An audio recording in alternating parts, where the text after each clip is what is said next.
to support himself and pick up the win. See if the Nats offense can rebound and slap the Cubs around.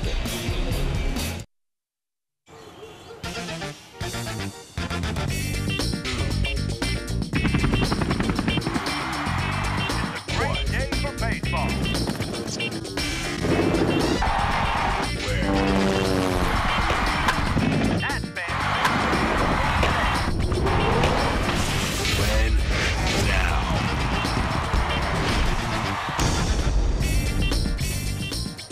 Things have cooled off here a little bit at Nationals Park. The Nats hope they can do the same to the Chicago Cubs. They're in the thick of the Central race. It's Game 3 of the weekend series and maybe a pitching matchup that works in Washington's favor tonight. Bob Carpenter, Rob Dibble. The pitching in this series really not that much different from team to team, but one team's getting big hits and one's not. Yeah, right now the Cubs seem to be getting the clutch hits when they need them. We're not getting them when we need them, and that seems to be the difference. Both sides pitching the ball pretty well, but the first night, John Lannon right there against Reed Johnson, change up, he hits it back up the middle, and that was a huge RBI at the end of the game. And then last night against the pitcher, hanging breaking ball by Craig Stammen, and all of a sudden Carlos Zambrano gets 2 RBI, and that would be pretty much the difference in that ball game. So bottom line is, right now we're in kind of a valley offensively, but pitching wise we're doing a great job. Nats have been outscored 9-3 by the Cubs. The Nats have only scored 1 earned run in this series, an offer with runners in scoring position, and both ball clubs have left a number of men on base. Jordan Zimmerman, start number 16 tonight. He's only 3-4 with a 4.5 ERA, but 84 strikeouts, 28 walks. He's going to have to be good against a tough Cubby lineup tonight.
Good evening, Chipper. Hey, Smitty. Smitty, Chipper.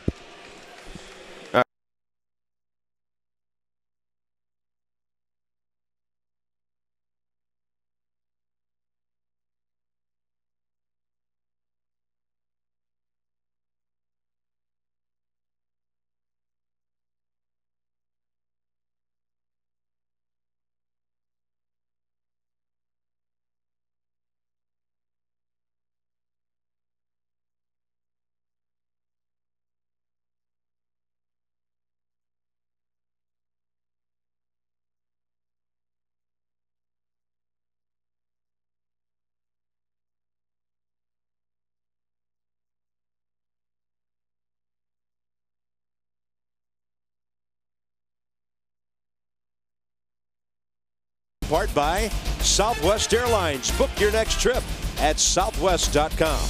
By Land Rover, designed for the extraordinary. And by Wendy's. It's way better than fast food. It's Wendy's. All right, the Nats, not counting the suspended game completed last week at Houston, have lost 9 of their last 10. They're 26-63. Time to get something going here against the Cubs. And here's the Southwest.com lineup for Chicago, batting only .247 this year. But Ryan Theriot in that number 2 spot's been a good move around the bases guy. He's been a table setter for them.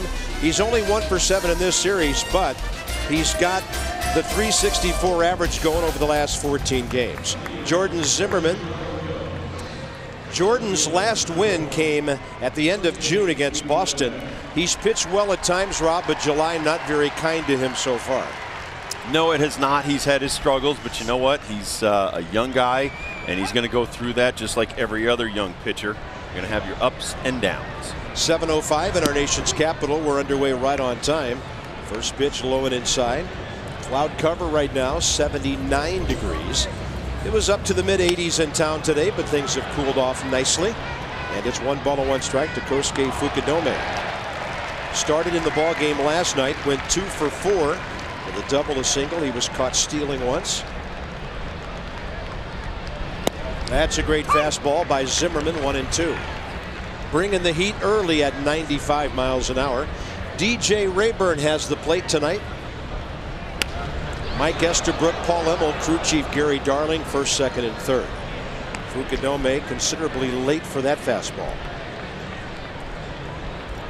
Zimmerman, 86 innings so far in his rookie year, 89 hits, 84 strikeouts. And Fukudome is going to have a look at his bat. Looks like part of it slivered off right there. He'll need a new piece of lumber as Rob scouts tonight's starter. PNC Bank Scouting Report. Nice to meet you. He has never pitched against the Chicago Cubs. 8 by 14. That's 8 out of his 14 starts. He has gone 6 innings or more. And in 10 of his 14 starts, 10, that's 3 earned runs or less in 10 of those 14 starts. So he has done considerably well considering the circumstances at his age and hasn't had the record to show for it. So if he gets some run support, he'd have a much better record. 1-2 pitch again. We mentioned last night what an unusual 2008 Kosuke Fukudome had. Made the All-Star team, ended up hitting only 257. And now halfway through his second season hitting 255. Breaking ball out to short to his left, Alberto Gonzalez for the first out of the game. Nationals defensively still at the bottom of the league. Gonzalez an early costly error last night, but solid right there across from Willie Harris. Dunn, Morgan, and Willingham are the 3 fixtures in the outfield right now, and Zimmerman across from Nick Johnson. Will Nieves gets the start tonight. Haven't seen a whole lot of Will lately because Josh Bart's been very good, but Will had a good ball game hitting last weekend in Houston. Well, I like what Jim Riggleman said about Josh Bart. He handles himself like he is the everyday starting catcher, and he's been hitting like it and calling games like he's the everyday starting catcher. Zimmerman ahead of Ryan Theriot. And this young man out of Louisiana hitting a 296. Same number of multi-hit games this year as Christian Guzman. He's not going to like that call as DJ Rayburn punches him out for the second out here in the first.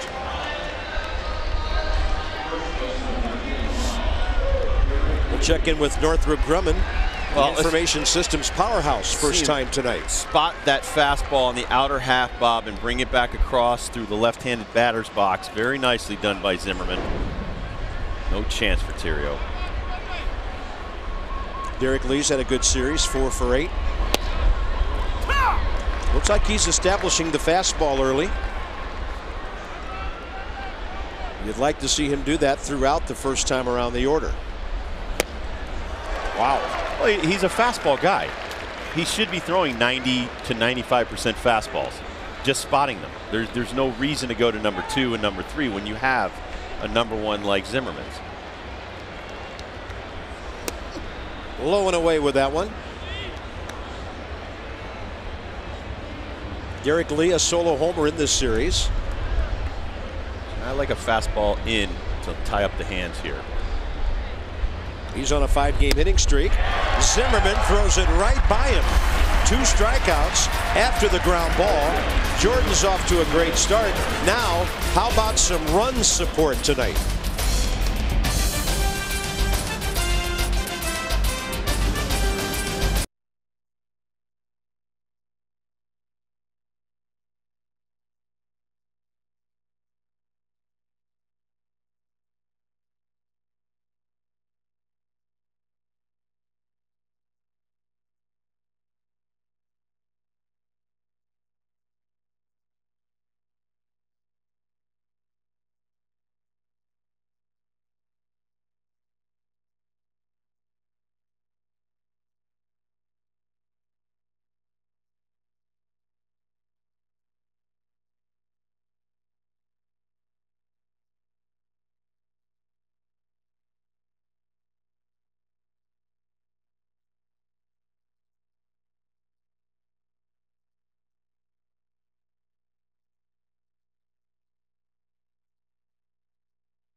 Nationals Park right here in Washington, D.C. The Nats are hitting .262. That's number 5 in the National League. 9th in runs, 9th in home runs. Southwest.com lineup, Alberto Gonzalez, number 7 spot, red hot. And everybody in the organization wants to see if he can become an everyday player. We may find that out between now and the end of September. Here's 26-year-old Randy Wells. And Morgan serves it left field corner. That's extra bases. Soriano backhands it down there. Lead-off hit by Morgan, who's 4 for his last 6 in this series. And overall now 5 out of 9 in these 3 games against the Cubs. Rob, he's got a great left field stroke going right now. And he should. He's such a fast guy. Just take the fastball away, smack it into left field. I used to hate guys like Nyjer Morgan. They're devastating. I don't care how hard you throw. If you're a contact hitter, you're using the guy's fastball against him. He can't stop you from putting a ball like that in play. Here's Nick Johnson. Nick 1 for 7 with an RBI in this series. So Morgan, the ex-Pirate who saw a lot of Cub pitching in his days in the Central, the hitting star of this series for Washington, 5 out of 9. And he's batting around .340 as a Nat.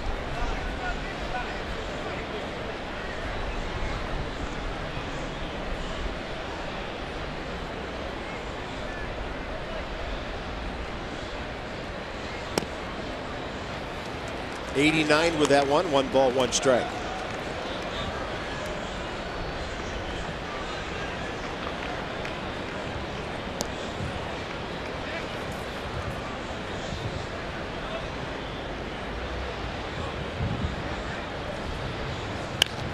And Nick looking to drive the ball to left field.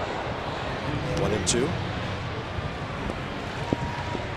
Just having Nyjer Morgan aboard, no matter what base he's on, makes a difference for a hitter. There's a distraction factor there. Morgan, by the way, now hitting .346 since putting on a Washington uniform 13 games ago.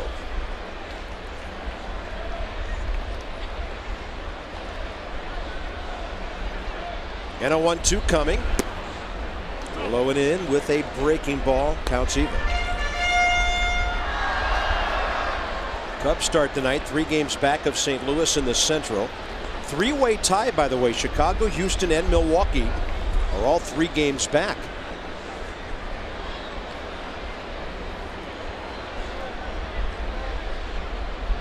Target in. Nick will drive it, base hit left field. Morgan is going to stop at third. It took Soriano a while to pick it up. Then he makes a wide throw.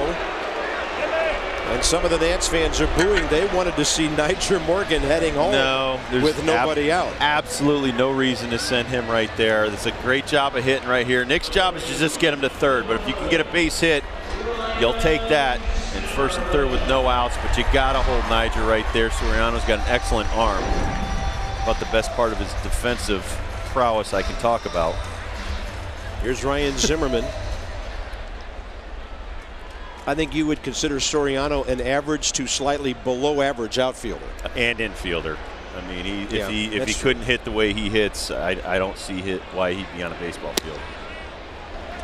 But one year I think he made 26 errors at second base. He does a hop, skip, and a jump to catch the ball in the outfield.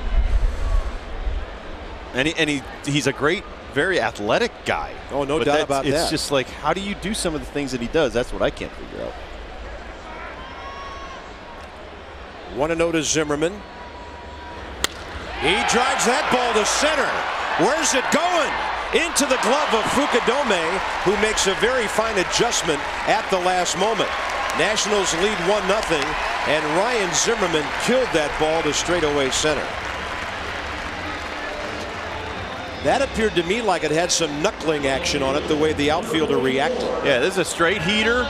Zim takes it straight to center field, and Fukudome does his best Willie Wilson impression right there. That got on his horse, made a great catch. Nyjer scores easily from third. Now Nick probably could have gone halfway, gone back to first and tagged up and got the second on that. Once again, bad base running. That ball got out there in a hurry. For a moment it looked like it might be over his head and right to the wall. Now the Cubs put the shift on, but with a runner at first, Mike Fontenot is not in right field. Because if Dunn grounds the ball where he is right now, they can turn a 4-5-3 double play. If he's out in the outfield, they can get Dunn at first, but no runner at second. So it's interesting how the different ball clubs, based on the situation, play Adam Dunn. Adam needs a hit here. He's had a bad series so far. Nick Johnson on a delayed steal, and the ball goes into center field, but Nick doesn't see it. They'll give him a stolen base, but a really bad throw by Coy Hill. Should have had him at second base. This was weird. Nick on a delay. You see him shuffle off. It is a delayed steal. Jim Riggleman trying to generate some offense. Ball did not get by Hill, but there's about 3 shuffles of the feet, and then you take off, and that's the way it's taught. Jim Riggleman has had them out every day doing baseball 101 drills, and it's just getting back to basics. It's almost like you got to wipe the slate clean, forget about the first 89 games and what this team has gone through, and say, listen, from today on, let's try to do simple things. Base running, catching, throwing. I mean, you got to start simple, I think, and just kind of build a foundation for the rest of the season. 2-1 to Dunn. That ball driven to left center. It's going to plug the gap. The Nationals have a 2-0 lead. Adam Dunn to second base with RBI number 63. Well, Bob, this looks like the team that pounded 20 hits and 13 runs against the Astros. I mean, if they could put 6 out of 7 days like this in a row, this team would be in first place. Adam Dunn takes his fastball down and away, smacks it into left center field. And Wells, who doesn't have the kind of fastballs Zambrano and Harden feature, is easy prey to some of our good fastball hitting guys. It's almost as if we can still hear Billy Joel singing, or Elton John singing, "Saturday Night's All Right." How about the way things have started after that explosion last Saturday in Houston? I was thinking Bay City Rollers, but here's Josh Willingham. S-A-T-U-R-D-A-Y. Night. Well, whatever. We like it. Whatever tune they're singing right now. 2 runs on 3 hits and a stolen base already. And the Nats have, all 4 of them have hit the ball sharply. Morgan's double, Johnson single, Zimmerman's laser sac fly, and the double by Dunn. Adam, by the way, broke an 0 for 10 with that. His first hit in this series. And he's still up there with the top RBI guys in the league. Top 5 now. Willingham 0 for 8 in this series. And Josh will take it low and away, ball 3. Last night in the first inning, Carlos Zambrano threw 40 pitches. Randy Wells is almost halfway there. First inning has been a problem for him. He pitched in 3 games in relief for the Cubs last year. This year as a starter. As a starter, he's got great numbers. I haven't even gotten to my scouting report. Willingham on a 3-0 pitch and a high drive to deep right center. Right in front of the scoreboard. Adam Dunn back to second. 2 outs. All right, let me break the kid down before he's out of the game. 10 out of his 12 outings so far, 6 innings pitched or more. 6 times 7 innings pitched or more. In 76 innings pitched so far, he pounds the strike zone. 17 walks, 53 strikeouts, and he is one historic Cubby Bear. Not since 1876, and that was Albert Spalding, had any Cub started his career 18 scoreless innings or better. Well, this guy did 18 1/3 to start his Cub career, scoreless innings pitched. Albert Spalding? Albert Spalding in 1876. They didn't name the baseball after him, did they, because of that? No, you went to school with him, didn't you? He was 2 years ahead of me. Oh, okay. Ben Franklin's kid? Wow. Albert Spalding. So maybe when he left the ballpark for the last time, that's the first time an announcer said, "Goodbye, Mr. Spalding."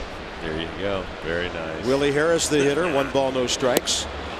Pulled the string on him. Yeah, I looked that up one time where the Spalding name came from, and they started a sporting goods store, and then they started shipping sporting goods all over the country, and that's where they got their Spalding name.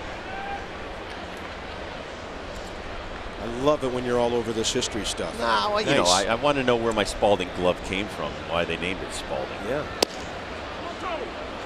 Why the kid that picks his nose in Caddyshack's name is Spalding.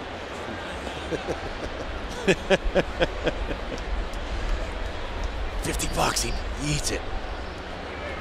2-1 to Willie. He'll hit it somewhere.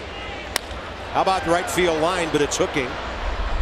And the count's even 2-2. Okay, now he hits like I hit a golf ball. So we have to move him and shift him a little bit, and those balls will be home runs. Well, the one he hit last night would have been a grand slam. About 8 feet foul, hooked it down that line. Yeah, Willie is a left-handed batter who really doesn't hit the ball the other way a lot. Certainly not anything like Nyjer Morgan. Willie's not a big man, but he's got a power swing. But he's a fast guy, and if he could start slicing the ball, he gets so many more hits. Low and in, 3-2.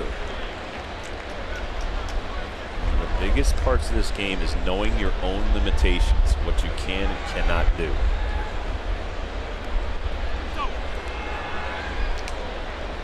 That's why we're so high on Alberto Gonzalez right behind him, because he went down to the minor leagues, figured it out, came back. He's been on fire ever since. Yeah, as they say, he now knows who he is.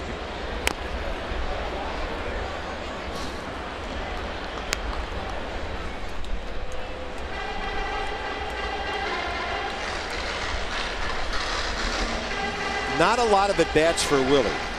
With the resurgence of Gonzalez and now Dunn, Morgan, and Willingham in the outfield every day, his at-bats have really been limited lately. Over the long haul, 19 games, Willie's hit .314.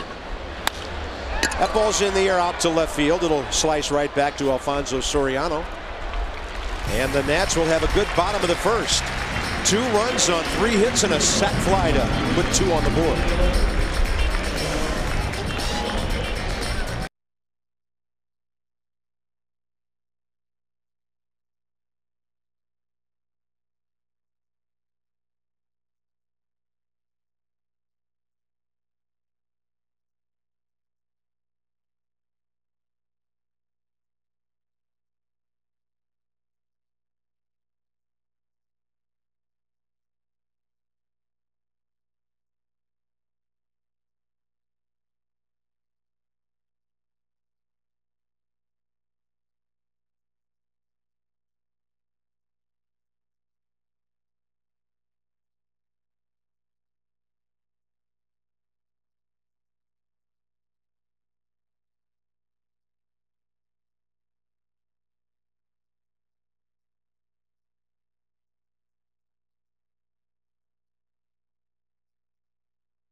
And of all people, Kaz Matsui of Houston, the only home run. Nyjer Morgan really finding left field.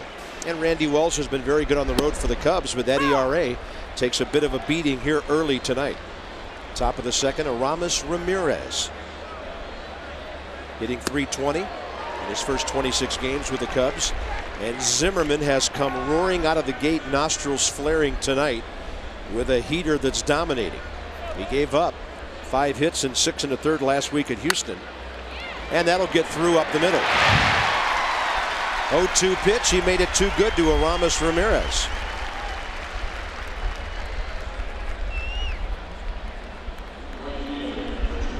Well, this is too much of the plate right here, but it's going to happen when you're throwing hard and just letting it fly. 95 up in the zone. Still not a home run. Just a jam shot up the middle. Base hit. It's going to happen. You're a fastball throwing guy, just like Nyjer Morgan against Wells. Use that 95 against you, Bob, and you're going to give up some hits and home runs. Milton Bradley in the series, 1 walk, and he's 1 for 8.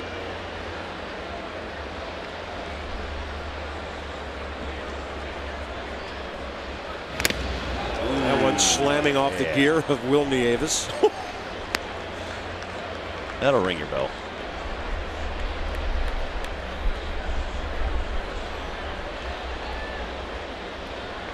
A slumping Bradley suddenly.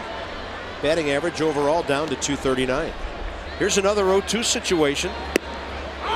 Goes with a breaking ball and misses upstairs.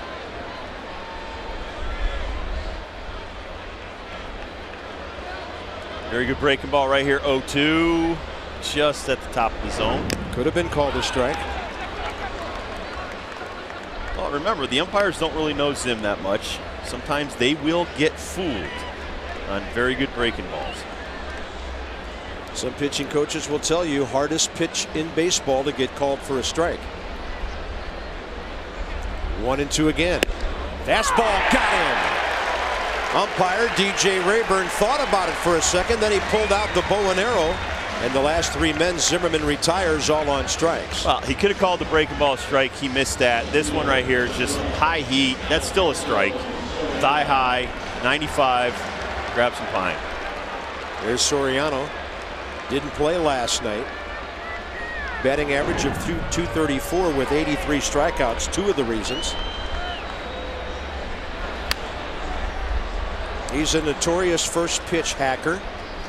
He did have a base hit and a walk here on Thursday night.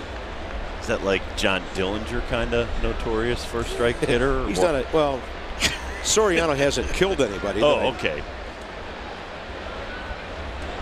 That movie's getting good reviews, by the way.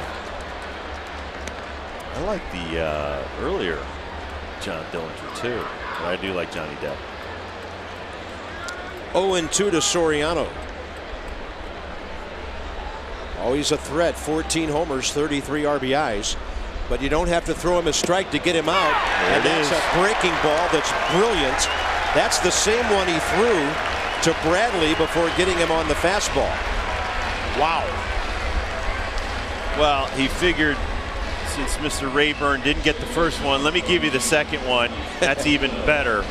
Okay, now you know what to look for when I drop that breaking ball in there. Froze up Soriano. Call that a lockup. We couldn't pull the trigger. Soriano thinking, I didn't see any arms like that on this club when I was here in '06. Fontenot now. Mike hitting 232.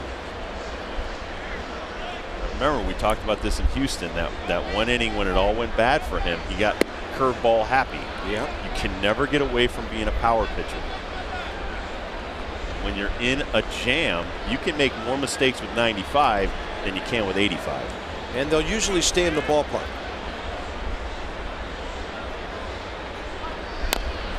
Looks like you said last night with Stammen pitching to Carlos Zambrano. If he flips a base hit to left field, you tip your cap and you move on. But when you try to trick him and he drives one for 2 runs, that really hurts. He has a 232 hitter, 1-2 here. And he overpowers him with a fastball. Left center. Adam Dunn calling off Nyjer Morgan. And after the leadoff single, no problem for Zimmerman and a scoreless top of the second.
lovely Saturday night. The Nats on top right now by a score of 2-0 as we move to the bottom of the second inning. Now the Nationals got some news today that Scott Olson will miss his scheduled start on Monday. He is going to see Dr. James Andrews to have his shoulder checked. Now the two likely candidates to fill his spot in the rotation will come from Syracuse. It will be either Chiefs pitcher J.D. Martin or Chiron Martis. Martis, of course, started the season in the majors. Meanwhile, Martin has done very well in Syracuse. He's 8-3 with a 2.66 ERA, and he was an International League All-Star. Bob?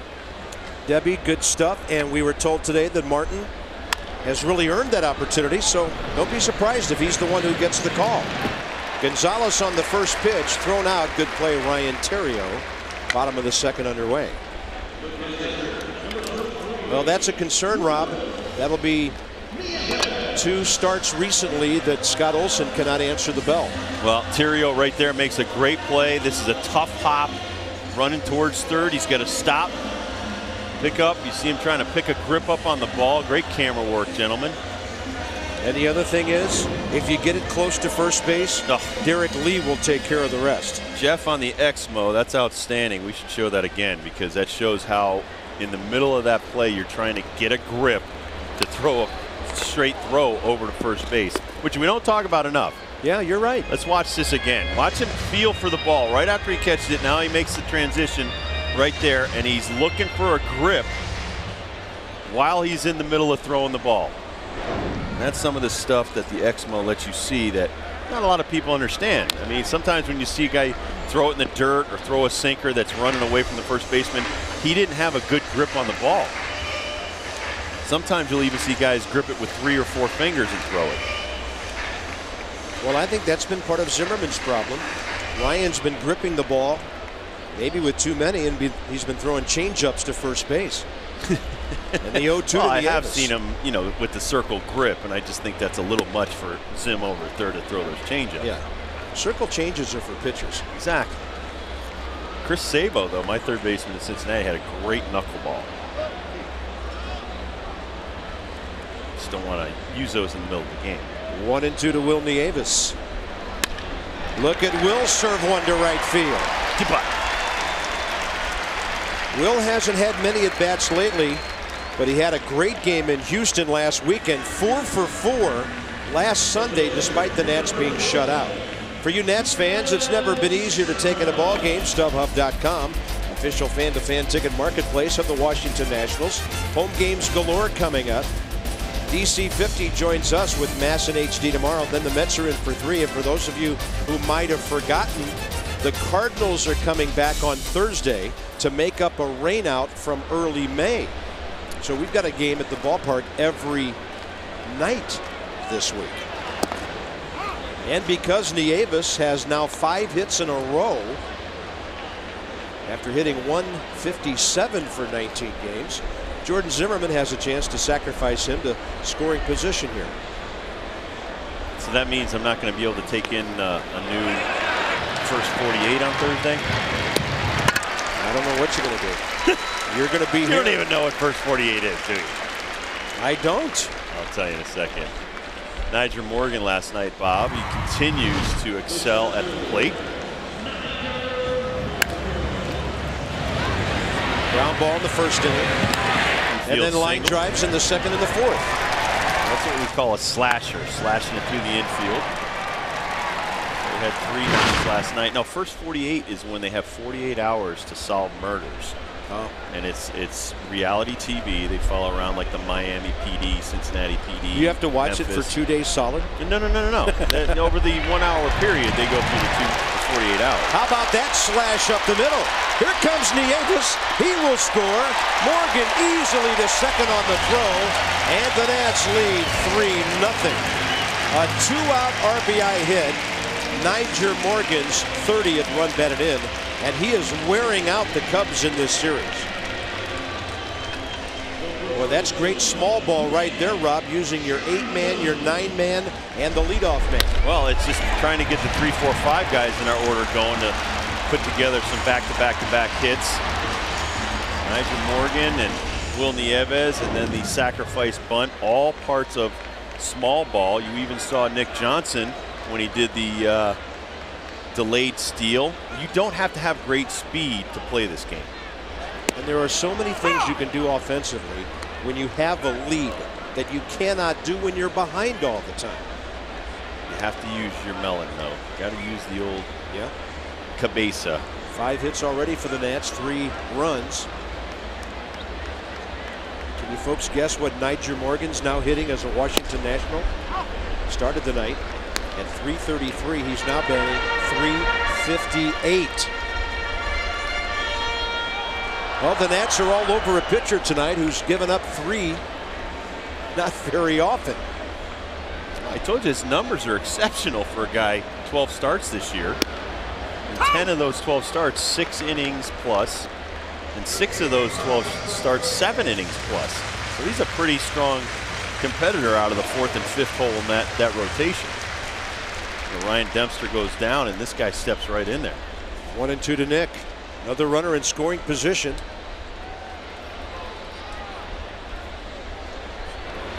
And Nick Johnson drives it up the middle. There will be no play at home plate. 4-0 Nationals. And Niger Morgan has scored half of those runs. For Nick, his 40th RBI. Well, Nick takes his fastball that's sinking away right back up the middle. By the time it almost gets to Fukudome, Niger Morgan is more than halfway down the third baseline scoring. See that off with the pitch? And that's about the time Fukudome got the ball. No throw to home plate. Mike Rizzo, in a meeting we had with him today, used a term that I really liked. You don't hear it often about a baseball player. You hear it about a football player or a basketball athlete. He's flying all over the place.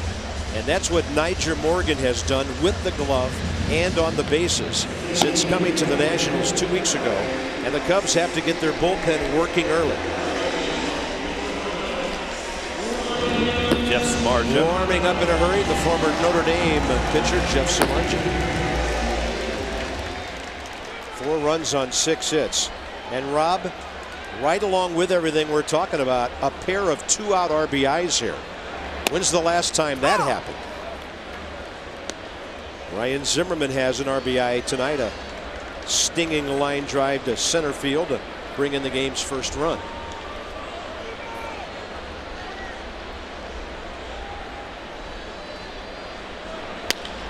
And a fly ball off the end of the bat on a breaking pitch to right field for Milton Bradley. The Nats will put 2 on the board again. 3 more hits and a great start on this Saturday night.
Frost brewed Coors Light, the world's most refreshing beer. And this was earlier in the ball game on a strikeout to Derek Lee. Now watch your catcher.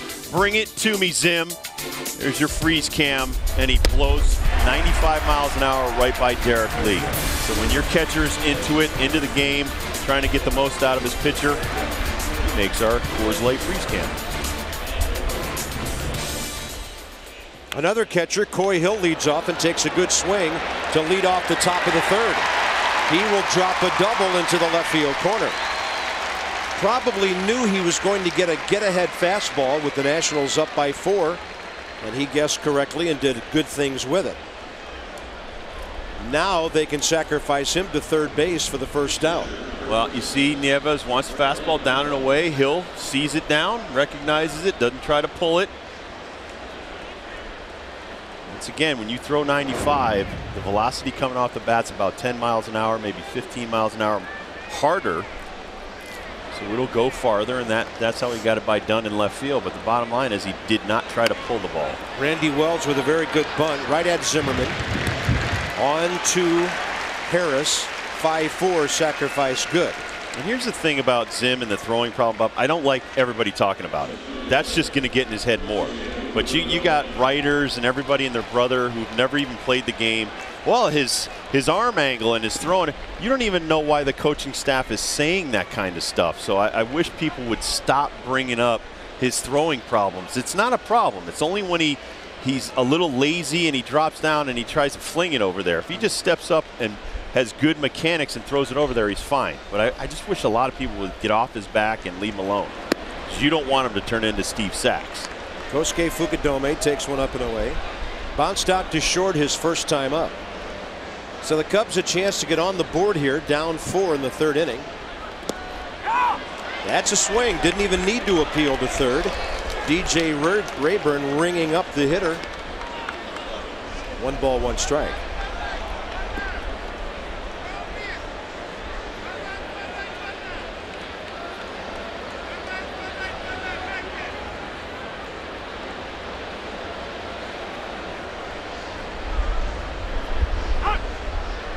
Hitter asking for time and getting it from DJ Rayburn. I had a long conversation with Jim Riggleman about a lot of things today, but that was just one of them. And the coaching staff has it under control. They're all over it. They're working with them. No need to keep asking him almost daily, what's your throwing problem? Why do you have a throwing problem? You don't need to put that in his head every day. Well, they were asking him about his hitting streak every day. He handled that pretty well. Hitting streak's one thing, but a negative thing like a throwing problem is definitely a different one. That's like asking a pitcher, hey, how come you keep walking everybody? You cannot tell yourself to do something. The more you say throw a strike, the more you're going to throw balls. 2 balls and 2 strikes. Yeah, that freedom of the press thing gets in the way all the time, doesn't it? It's annoying sometimes. And a ball fouled back to the screen, 2-2. That's one of those, leave that to the baseball people. No, because you talk about arm angles. I played with Tony Fernandez. Tony Fernandez threw it underhand to first base. He could flick it from his hip as well as I could throw overhand. So to say, well, his arm angle or his arm slot's not where it should be, well, how do you know where it should be? It's different on every guy. Zimmerman could use the strikeout. Fukudome this year, 264 plate appearances. And he has struck out 55 times. He is a leadoff man who has a contact problem at times. And he'll chop that one foul. Okay, so you got Soriano, who is not a real good contact guy. His on-base percentage is under 300. Then you got this strikeouts. You got this guy's, they're afraid of contact. It might be the one thing, Rob, the Cubs really lack. Who's going to lead off, get on base? That's why they were after Brian Roberts for so long. There's a walk. First and third, 1 out. Zimmerman's first walk of the ball game. Ryan Theriot coming up. Time to get your red on and grab one of those Grand Slam flex plans. There are 5 to choose from. Pick your plan, your games, your seats, and get a free game. You pay for 4, you get 5 ball games. It's that easy. 202-675-NATS or visit nationals.com/Grand Slam. Ryan Theriot has hit into 8 double plays this year. Well, and you saw on the walk too, which will drive Steve McCatty crazy when he looks back at it, was a 3-2 breaking ball. You got a guy that, you know, of the first 6 outs that he got, he struck out 4 of them and blew them away on fastballs and the one great Soriano curveball that he threw. But when you're walking a guy like Fukudome with a curveball, That'll make your pitching go nuts. Now, your point on that is challenge somebody. He's got great stuff. But just because you've made it through the lineup the first time doesn't mean you have to start showing everything the second time. Exactly. You don't have to start tricking them. You're not trying to reinvent the wheel here. You're a power guy. Use your power, especially when you're in a jam, to challenge people. Theriot drives it right field, slicing out of play. Because 3-2, you're trying to throw a strike with that. You're not throwing an out pitch, you know, closer, strike him out on a 3-2 break him out. You're throwing a strike over the plate, and for Fukudome, you're giving him a favor instead of challenging him with 95. Those are just some great numbers, though. 1-2. Zimmerman struck out Theriot looking first time up.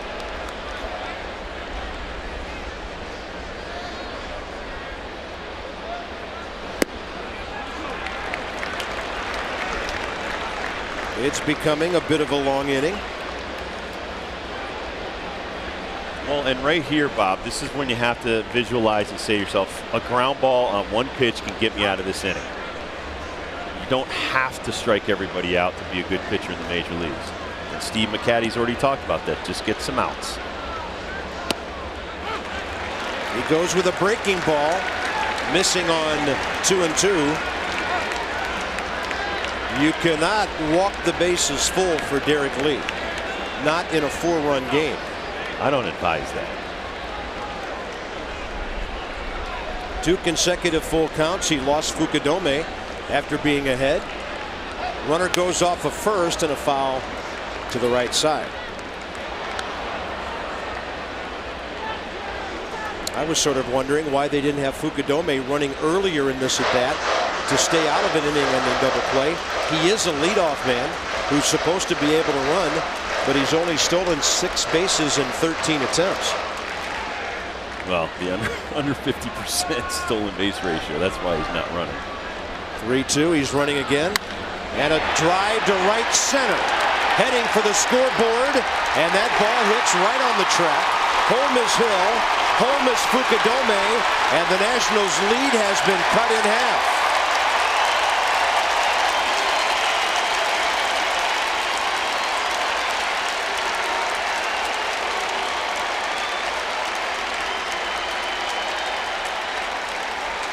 Ryan Theriot with his 33rd and 34th RBIs. Well, if you're going to throw a pitch 2-2, you better throw it 3-2. And right there, he backed off the breaking ball after he got behind 3-2. Throws him a fastball. And a good hitter like Theriot is saying, it's a young kid, 15th big league start. He'll probably, you know, instead of come back with another breaking ball that he threw 2-2, throw me a 3-2 fastball, and he just drives it off the wall. It's just the pitch calling. And the you know, not being sure of yourself is going to kill young pitchers like Jordan Zimmerman.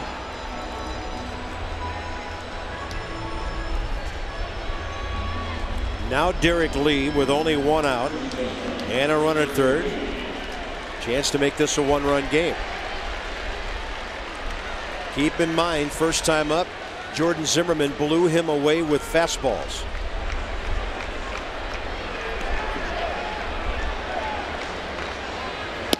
Yeah, but like we're sitting up here, there. that is a very good hard slider, but we're sitting up here going, well, he's getting in trouble with his breaking ball.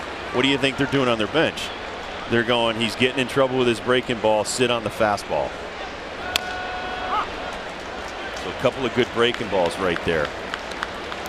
Now most hitters have a hole in their swing, up and in. But you know what Steve McCatty probably told him? Throw your breaking ball. Be committed. Be committed with everything that you have in you. Throw that thing as hard as you can. Don't try to help it over the plate for a strike. Another breaking pitch. Zimmerman coming home. Well played. Runner is out. The key to that play, the aggressiveness of Ryan Zimmerman, who never lays back on a ball. I'll tell you, with a power hitting guy like Derek Lee, you got to have some guts to play in like Zim. Gets the breaking ball down, ground ball, one hopper back to him. Great play right in front of Ryan Zimmerman, recognizing Theriot going home. I don't know. I thought the arm angle was pretty good on that throw. Yeah, but where was his release point?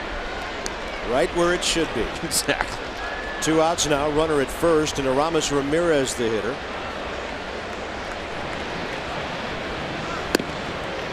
We all know Ryan Zimmerman can make spectacular plays. I think everybody wants to see him make the routine play, and then he'll be a complete third baseman. That was well done. And he told me last year, he said, I will never lay back on a ball. I'm going to charge everything. I'm going to be aggressive. It's the only way I know how to play. He's never going to change that. He's fine. He's 24. He's an all-star. I think everybody should leave him alone. We forget he's a kid, don't we? Exactly. All he needed was a hug. I've seen guys that get in a funk. I mean, every time I went to LA, Barry Larkin would launch him up in the stands about 10 rows up. It was just that one stadium. And 1 and 2 outside. Oh my goodness, every time he comes to Los Angeles, he throws the ball away. No, he just, like some teams for pitchers, kill you. It just gets in your head. Maybe we stop bringing it up so much, it'll go away. And a breaking ball bounced out to short. Gonzalez to Harris. Cubs are gone. A long top of the third for Jordan Zimmerman, and it's now a 4-2 game.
And by Corona and Corona Light. Kick back and relax with an ice cold Corona and lime. Relax responsibly. Well, pick your ball cap, whatever color, whatever W, the old block W or the curly W. Hopefully the Nats will put one of those up on the board tonight. And we go bottom 3. 4-2 Washington, out hitting the Cubs so far. 6-3. And here's Adam Dunn, who drove in a run back in the first. Adam Dunn might be ready to launch one tonight. It's been a while.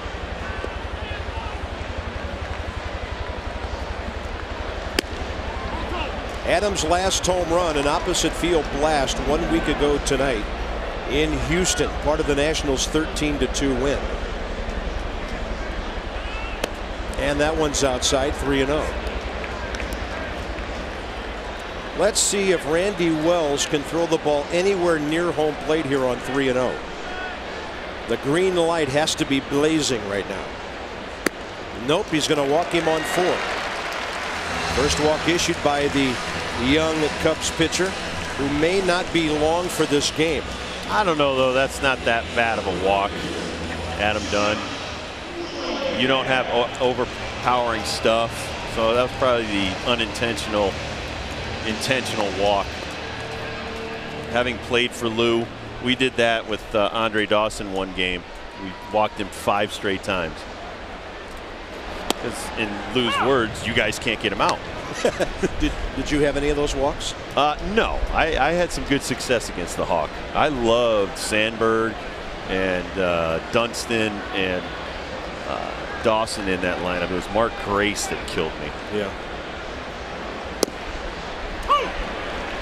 No balls, 2 strikes. Oh wait, Mark Grace just got another hit off me. Yeah, like I said, those contact guys that can slice it the other way on a power pitcher, they will kill you. You know, that was really funny. We went to Arizona. Mark Gray said to me, "Where's Dibble?" I was looking forward to seeing him. I needed some more BP. Where is he? You know, you go to Chicago, you'd always send the limo for me. I'm sure I was there. Every pitcher has those guys. Oh, jeez. Well, and one of them's coaching first base for us. Marquise Grissom hit 500 off of me. Josh Willingham hanging tough and going to his knees to foul that pitch off. No balls and 2 strikes. 5 for 10. And they know it too. Hitters know it when they see you. They have kind of that big Cheshire Cat grin. This is off the old foot. That's going to smart because there's no protection up on top. Some guys will turn that shin guard sideways to protect the inside part of that shin bone or the calf. Looks like that's what Josh has done. That one got him right on the boot. And that hits him. He takes a beating. And Josh Willingham is hit by a pitch for the team-leading 9th time this year. Nick Johnson's been hit 6, but Willingham, the far and away leader, and the Nats have 2 on, nobody out.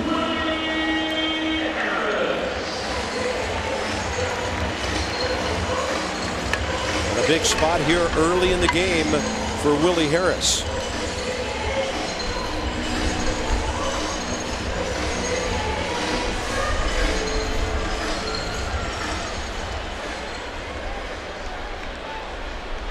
Nats already lead 4-2. 2 more runners here in the 3rd. And the Cub bullpen working again. Right off the end of the bat. For a minute we thought it might come spinning back fair. It was grabbed foul by Ramirez. Well, and Samar's just getting his work in the bullpen too. Because when your guy's in trouble every inning, he's up every inning throwing. Key to being a good reliever, you got to conserve some energy, kind of go along with the pitcher, stand there if you're loose, and I'm sure he's loose by now. I'm going to leave it all out in the bullpen. Larry Rothschild, their pitching coach.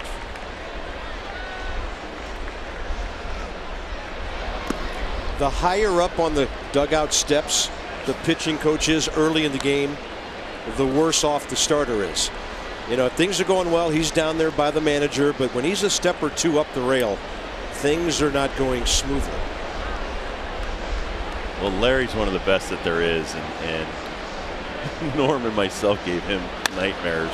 Willie Harris drives this ball to center. Way back there. Adam Dunn will be able to tag.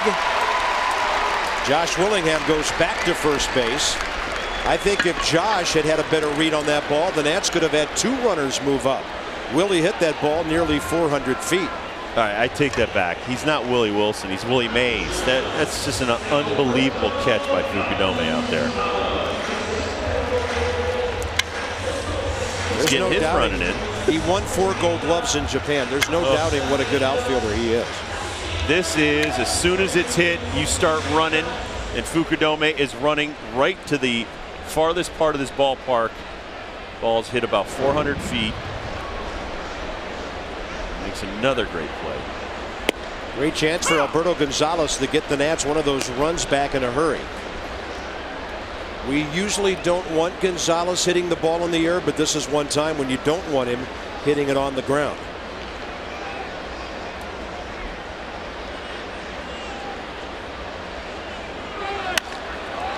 Like that, and with no double play possibility, they come home. Oh. Adam Dunn is out. Ryan Theriot, for whatever reason, thought he could not turn a double play, so he brought it home. And that's where you want the fly ball. Well, remember when Niger Morgan took off yesterday, just ran to second? Well, once Adam Dunn commits, just go. Just run home. Yeah. If they make the play, they make the play, but really getting in a pickle right here serves no purpose. You see, he's trying to get the runners. Now that's heads up baseball right there by Adam. It was just the fact that Willingham didn't go to third. He tried to stay hung up long enough to move the runners up. But once you're committed, just go. 6-2-5-1 on the fielder's choice. And here's Will Nieves, who has hits in 5 consecutive at-bats going back to last Sunday. In one of the odd games of the year, your number 8 hitter goes 4 for 4 and you get shut out. That's what happened to the Nats in Houston last Sunday. Willingham at second. Gonzalez at first.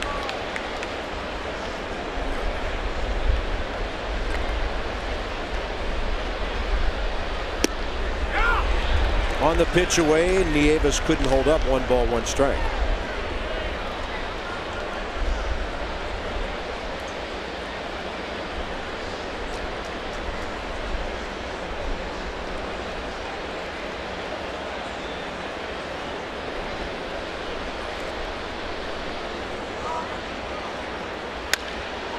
Right field, slicing and missing an RBI hit by 5 or 6 feet.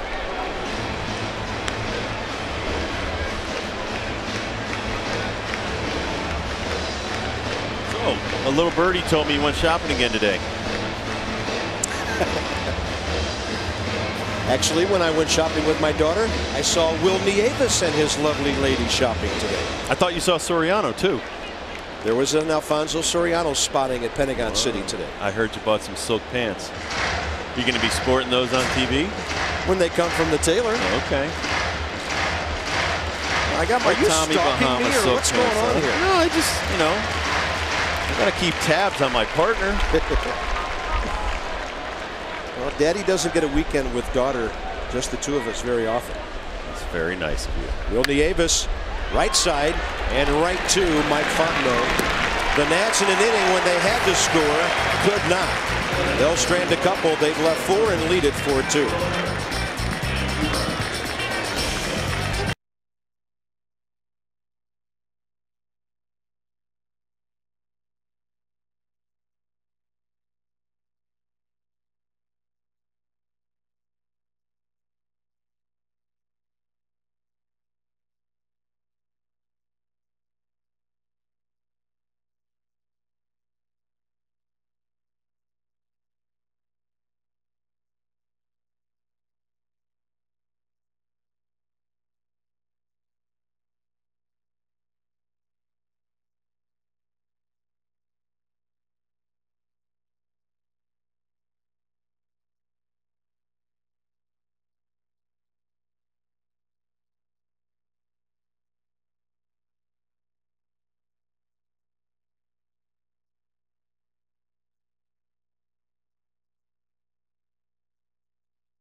Looks like ladies' night here at the ballpark. They're having a great time. 4-2 Nats. We go to the middle innings here. What's been a very interesting ball game. Lots of offense so far, but Jordan Zimmermann, the art of pitching. How's he doing right there?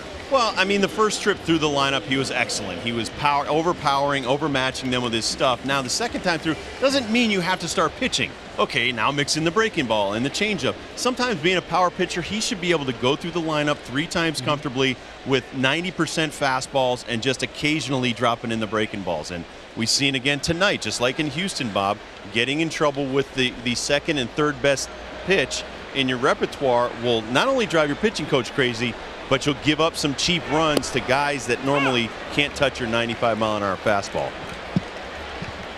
Milton Bradley gets the leadoff assignment for the Cubs in the 4th.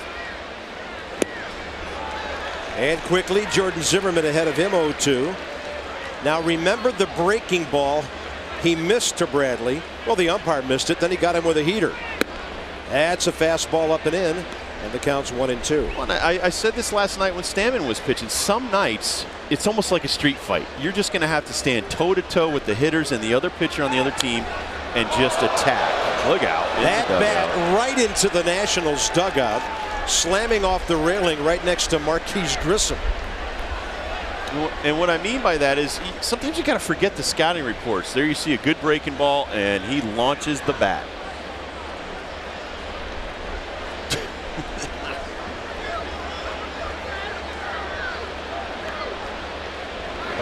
Backdoor breaking ball, it's low. 2-2 to Bradley. 1 for 9 in this series is Milton Bradley.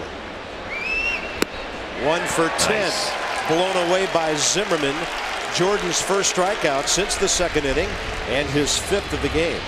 One of my idols, Nolan Ryan, sometimes would just stand out there and he's going to challenge you with his best stuff. Right here, Northrop Grumman. He just challenges him. 93, no match. Sometimes you don't need to go to the old number 2 or number 3. Next up, Soriano. It was the breaking ball on 0-2 that Zimmerman dropped on this right-handed batter. He drives it out of play to the right side. And the thing about Nolan or Roger Clemens and guys like that, they'll walk the ladder. And what that means is going up that rung. You'll throw a fastball midsection, then chest high, then neck high, and you strike the guy out on 3 fastballs. But they're all different location, all different eye levels, and Jordan Zimmerman possesses that. He's one of the 1% in the major leagues, Bob, that have that fastball capability. Wow, that good, huh? Yeah. Big hammer, and Soriano gone again. That ball had so much drop on it, it really didn't matter if it was over the plate. 2 quick outs here in the 4th with Fontenot coming up. Well, and probably what Steve McCaddy said was throw it, and when he throws it like that, it's off the table. It's the same arm action as a fastball. 15-mile-an-hour differential, and Soriano had no chance.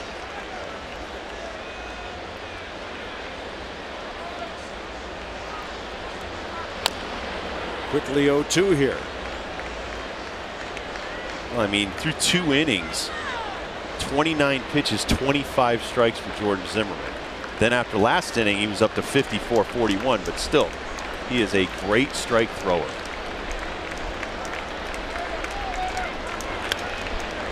You saw that total right there. 50 out of 66 pitches, Bob, for strikes. Got one loose every now and then, you know, keep him honest. 0-2 to Fontenot, fly to left first time. Hanging tough here. Mets got a badly needed win a little while ago. They closed out a 5-1 victory at Atlanta. They got 3 in the 9th. And right now they're 8 back of the Phillies, who've won 7 straight. Little line drive, easy for Zimmerman. A foul ball when it was caught. And the Cubs are gone in the top of the 4th. A quick inning for Jordan. In fact, he'll pick up the bat when we come back.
of good things happening at the ballpark, and let me tell you something, a lot of good things happening too away from the ballpark. The Nats visited the Smithsonian today. It was Baseball Family Day, and Josh Bard was there along with Josh Willingham, and they both told me that they had a great time. They brought their families. They got to meet some families from the area, and they also got to visit with a lot of fans, and it meant a lot to them, Bob. That's a great day to mix a little history and some baseball together, Debbie. And here we are in the bottom of the 4th inning, and Zimmerman a soft line drive. He's out to Fontenot. By the way, on Sundays, the Nationals have pregame autographs from 12:15 to 12:35 tomorrow around the dugouts. On Signature Sunday, it'll be Jim Riggleman, the newly named manager, Scott Olson, Joe Beimel, and you guys will get a chance to meet Roger Bernardina again. Roger's rehabbing. He's with the ball club, getting stronger every day. And those will be the autograph guys for Signature Sunday tomorrow.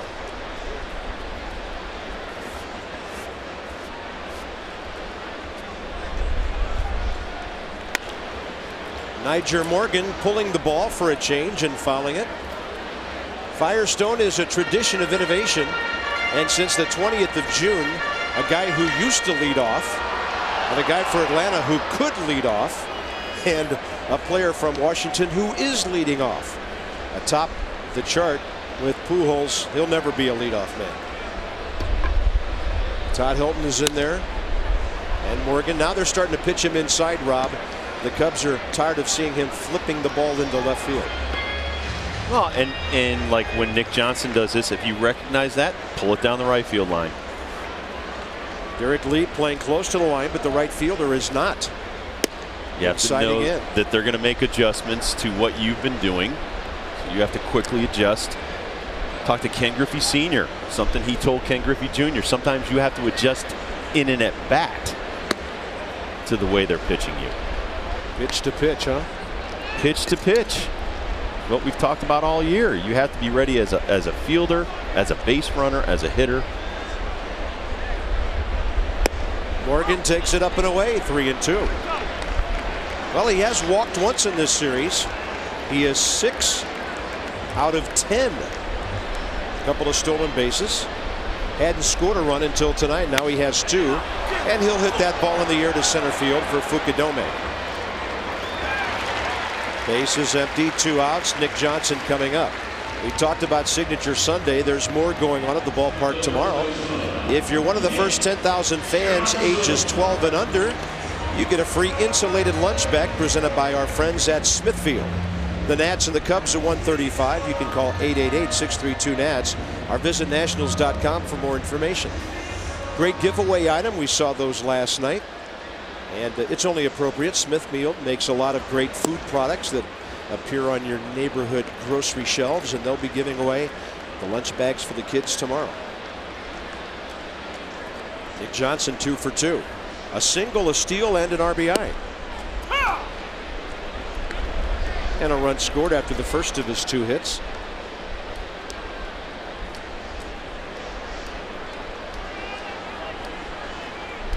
One and 1 to Nick. I was watching Nick's show this morning on TV. Storm Chasers. Oh yeah, and they're in that car. Well, they're in that car that they think can survive a tornado. And remember, yeah, good luck, boys. Nick said that's what he'd like to do if he wasn't a baseball player. I'd like to be a storm chaser. I think you should stay at first base. Yeah.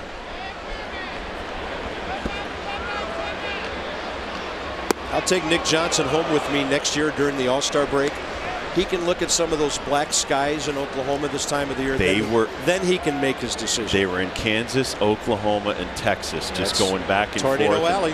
Yep, following the tornadoes and the storms. And a 2-2 to Nick. You know why it happens there, don't you? No. The air coming off the Rockies, down from Canada, and up from the Gulf of Mexico. That's the convergence spot right there. And that's why it gets a little dicey out there this time. But Nick's too busy playing baseball. 3-2 now. He'll drive this ball to right center. Nick Johnson is 3 for 3. That'll get Ryan Zimmerman back to the plate here in the 4th inning. So the guys are getting their ABs tonight. 7 hits already. The Nationals have had 9 base runners. So here you are in the 4th inning, and the middle of the order is already coming up for the 3rd time. Well, and you and I both talked with Rick Eckstein down in Houston. It's the 3, 4, 5 guys that he's more worried about than the rest of the lineup. Zimmerman 0 for 2, Dunn 1 for 1. He's thrown out going to home. And then Willingham 0 for 1, hit by a pitch.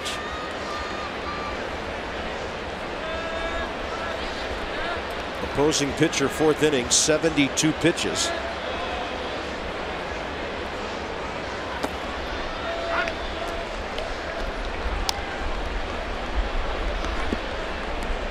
He's been pretty solid all 3 times through the order. Rob, he hasn't given up more than 4 runs in any game this year. 7 innings, 4 runs last time out against St. Louis, and the Twins got him for 4 back on June 12th.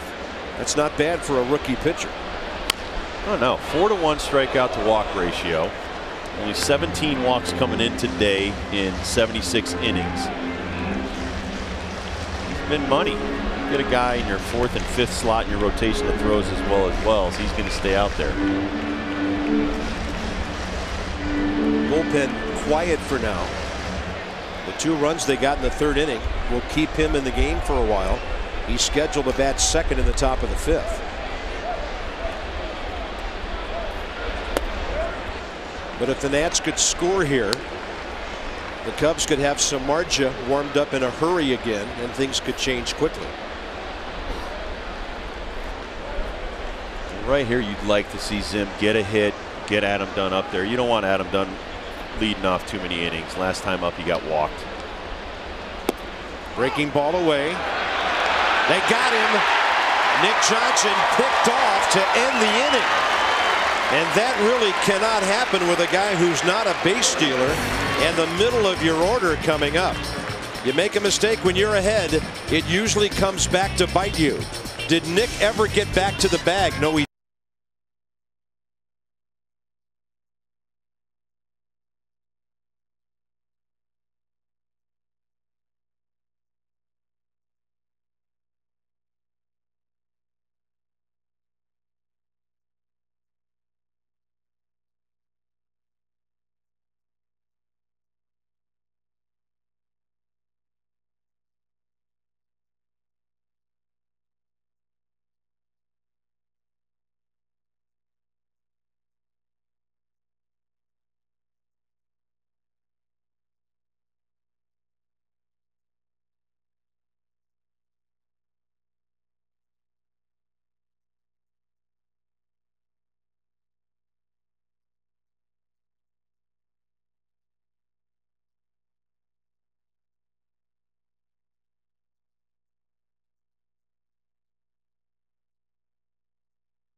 out hitting the Cubs 7-3 and leading 4-2. Little sisters having fun. Enters Coy Hill for the Cubs. Number 8 man up. This is the part of the lineup that I'm sure my partner would be convinced that Jordan Zimmerman is supposed to dominate. Yes, but I like that. He got a double on a fastball last time. Come right back. Let's see if he can do it again. Now you have him 0-2. Yeah, there's a reason why you're hitting in the 8 hole. You know. And I'm not putting Coy down, but you gotta think like that as a pitcher. Well, he's a 208 hitter. And it appears for now Randy Wells sticks around. Coy Hill swung at the first pitch in the bottom of the 3rd and doubled down the left field line. 1 out later after the sacrifice, the walk to Fukudome really made it a long inning for Jordan. He threw 25 pitches in that 2-run 3rd. He blows away Coy Hill 94 upstairs, strikeout number 7. Not only did he blow him away, Hill dropped his bat in the middle of the swing. Here's 94 right by you. That can't feel too good when that hand comes off. What they call high cheese, and you got no chance. Oh, good play, Gonzalez. Oh. He keeps the pitcher Wells from getting a base hit. That'll save some pitches here in the 5th inning. And Jordan Zimmerman now has retired 7 consecutive hitters. This is one of the best plays of the year right here for the Washington Nationals. Going towards the bag, 360, perfect throw. That ball behind him, Rob, when he got the glove to it. I'll tell you, he's auditioning for an everyday spot on this team, and he's done a great job. Fukudome 0 for 1 with a costly walk. And as a pitcher, when you get a play like that, Bob, you're just so excited. Gives you tons of confidence that when you do make a mistake, your defense can handle it and make the play behind you.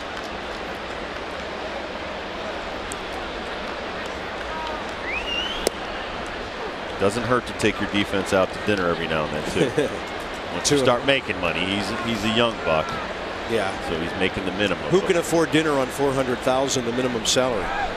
I guess you haven't seen the taxes on that when you're 22 and not married. And yeah, that's true. 2-1. And you don't want to walk this guy again and bring their hottest hitter up to the plate.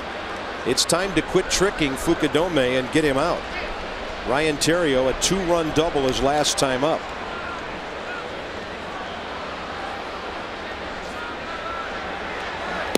That's right at the knees, 3-2.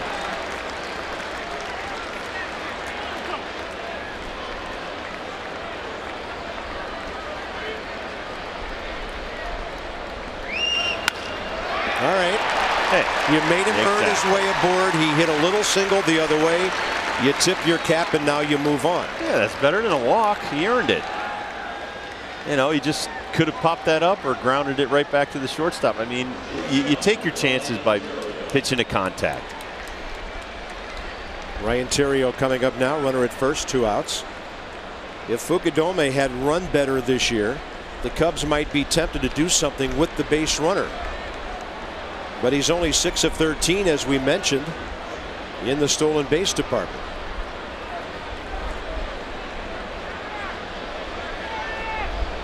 Last year, all season long, he stole 12 bases in 16 attempts.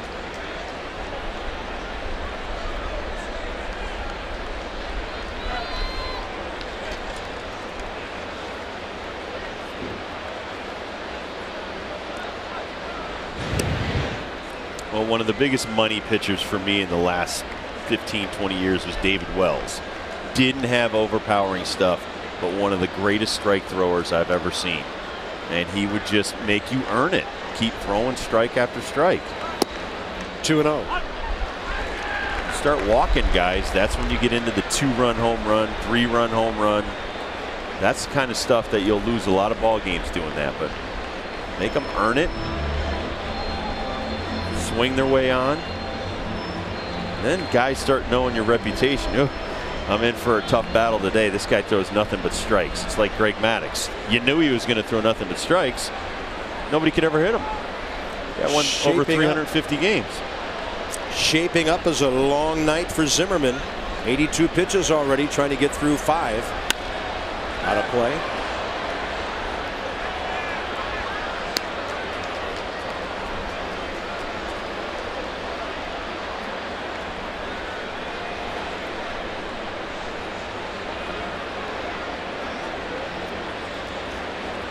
Fukudome at first, 2 outs, top 5.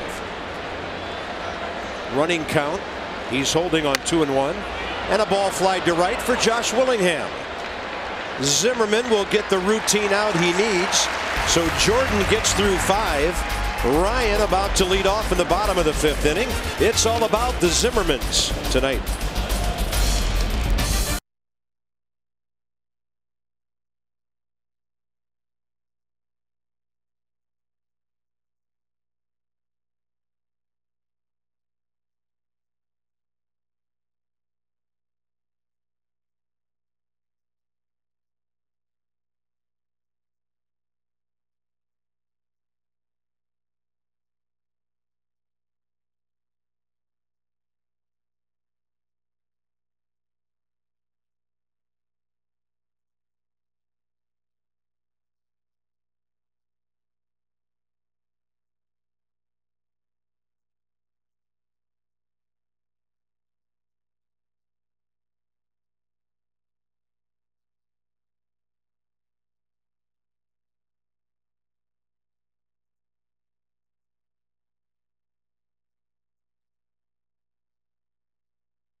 Your next trip at southwest.com. And by Firestone, a tradition of innovation. It's turned into a beautiful night here in our nation's capital, Nationals Park, and a good crowd on hand. Nats 4, Cubs 2 halfway through. There's a future Mohawk. Oh, how cute that kid is, redhead. All right, time for trivia from our friends at Aflac.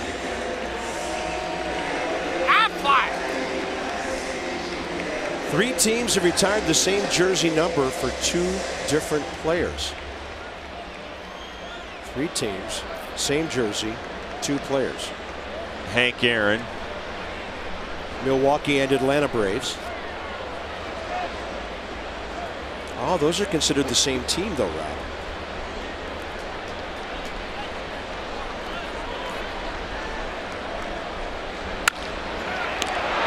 Zimmerman unlucky, a line drive right into the Andre Dawson, the Cubs and the Expos, and the Marlins.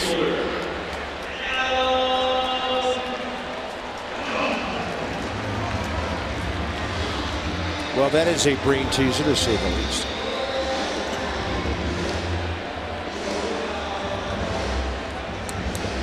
I think Andre Dawson's one of them. The Hawk. Here's Adam Dunn.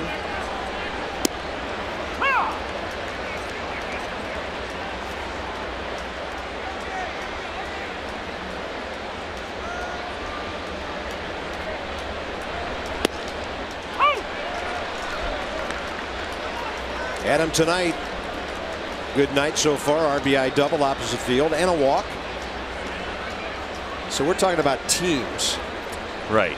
That 2 guys wore the same number, and that was retired by, what, 3 different teams? So who wore the same number as Andre Dawson? For the Expos. For the Expos. Swinging a foul tip. Adam Dunn gone. That's his 105th strikeout this year. Fergie Jenkins. Look at that beautiful sky tonight. And Willingham coming up, Nationals Park in Washington, D.C. Bob Carpenter, Rob Dibble, Debbie Taylor, Mass in HD tonight.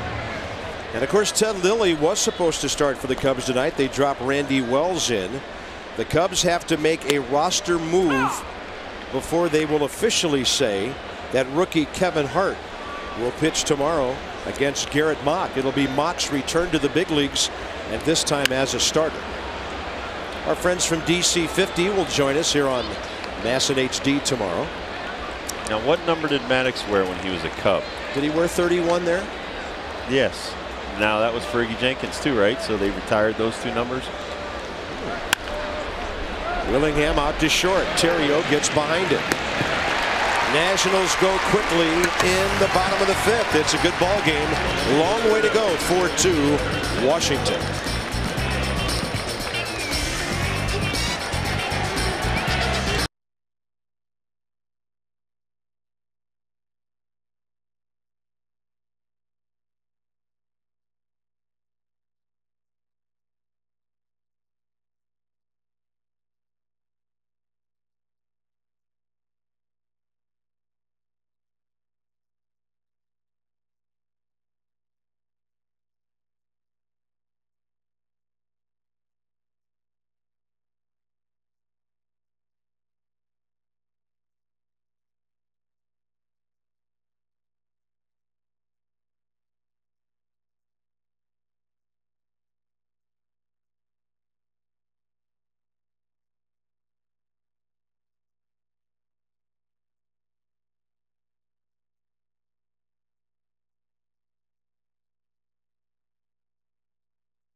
Nationals Park. We go top 6. Tough inning coming up. Lee, Ramirez, and Bradley. Let's pay off our Aflac trivia. 3 teams retired the same jersey number for 2 different players. Expos one of them. Rusty Staub, Andre Dawson for the Expos. Greg Maddux, Fergie Jenkins, Greg Maddux. Bill Dickey and Yogi. That is Bill Dickey, Yogi Berra. That's right. Yeah, out there at Monument Park in New York. We saw that when we were in New York. There are 2 number 8s up there. And you did tell me it was Bill Dickey. I said, who's the other number 1? Nice. Nice. That's a good one. That was a good one. Tough to stump us up here. And when the Duck asked us the question, I had a thought for a show. You know, are you smarter than a 5th grader? Are you smarter than the Aflac Duck? The answer tonight is no. And a breaking ball outside. 1 ball and 2 strikes to Derek Lee. 0 for 2. Ramirez 1 for 2 with a single. Milton Bradley has struck out twice. This is a key inning for Zimmerman. No matter that those guys are 1 for 6 tonight.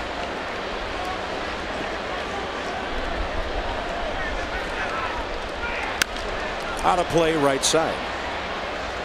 This is our biggest crowd of the weekend series. Looks to be well over 30,000 tonight at 27,000 Thursday, 27,600 last night, and tonight it's a big house. And a 2-2 to lead. Breaking ball, he waited for it, and he's going to hit it to the wall. It'll bounce into the seats for a ground rule double.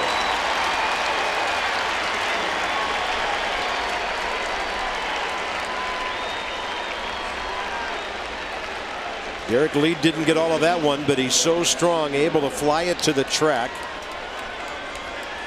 Well, it's a hanging breaking ball on the inner half. Bang! Derek Lee drops the hammer. Kept the hands back, didn't he? Yep. Oh, I think he was looking for it. And Dad's the hero for that 1-hop catch. Here's Ramirez.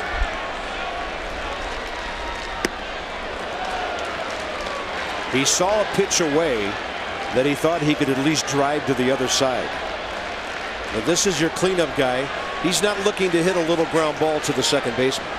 Oh, no. He's trying to tie this game up with 1 swing of the bat. Nice.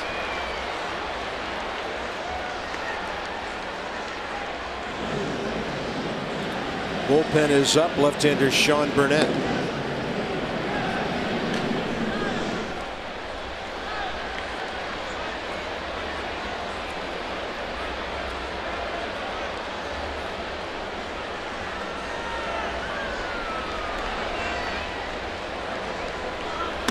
Nice. 0-2 pitch, and he almost undressed him. I like that because he's a diver. He was diving over the plate the first 2 hacks, trying to go the other way. Now you drop a good slider down and away to him. He'll drive it out of play to the right side. Well, the Phillies are having a Nationals-like weekend in Florida. They're delayed by rain again. The Marlins got 2 runs in the bottom of the first. It's 2-0. And a rain delay like they had last night. Phillies, though, lost a lead and then won the game in extra innings last evening. And another pitch real close to the jersey of Ramirez. 2-2.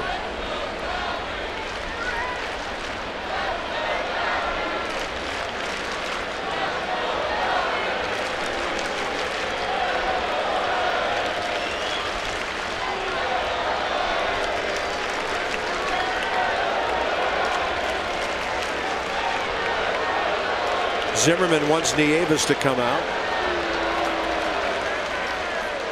He may be getting a little bit tired. His velocity's going down a little bit. And I don't think so much Steve McCatty and Jim Riggleman are worried about his pitch total as they are the velocity or lack thereof. Good to see Pat Corrales back in uniform, serving as the bench coach. Pat told me before he reported back to the Nationals this week, he had been all over the country looking at our young talent in the organization. He really likes what he has seen. That ball driven And it takes Willie Harris off of his feet. They'll hold Lee at third. That was interesting. Willie Harris got to the ball. Had him played perfectly. And then fell down. Looked like at least an out at first base. We'll see how they rule it. Looked like he just kind of collapsed on that right leg. It looks like he caught a spike and fell. Right there, he starts to fall.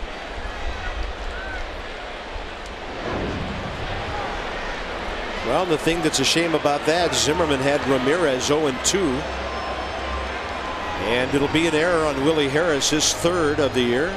Well, and he didn't want to throw a breaking ball, and I know you don't want to hang a breaking ball right there to Ramirez, but if you throw a good one in the dirt, you get him struck out right there.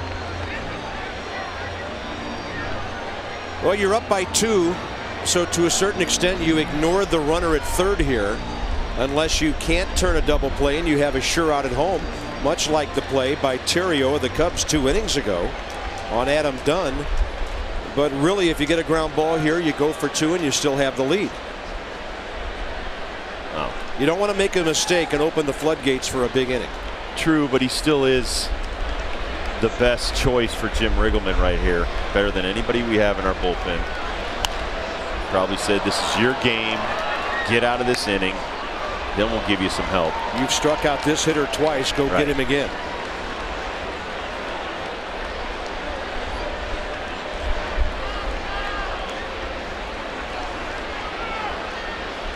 Target right on the corner, and the fastball right in the mid. Strike 2.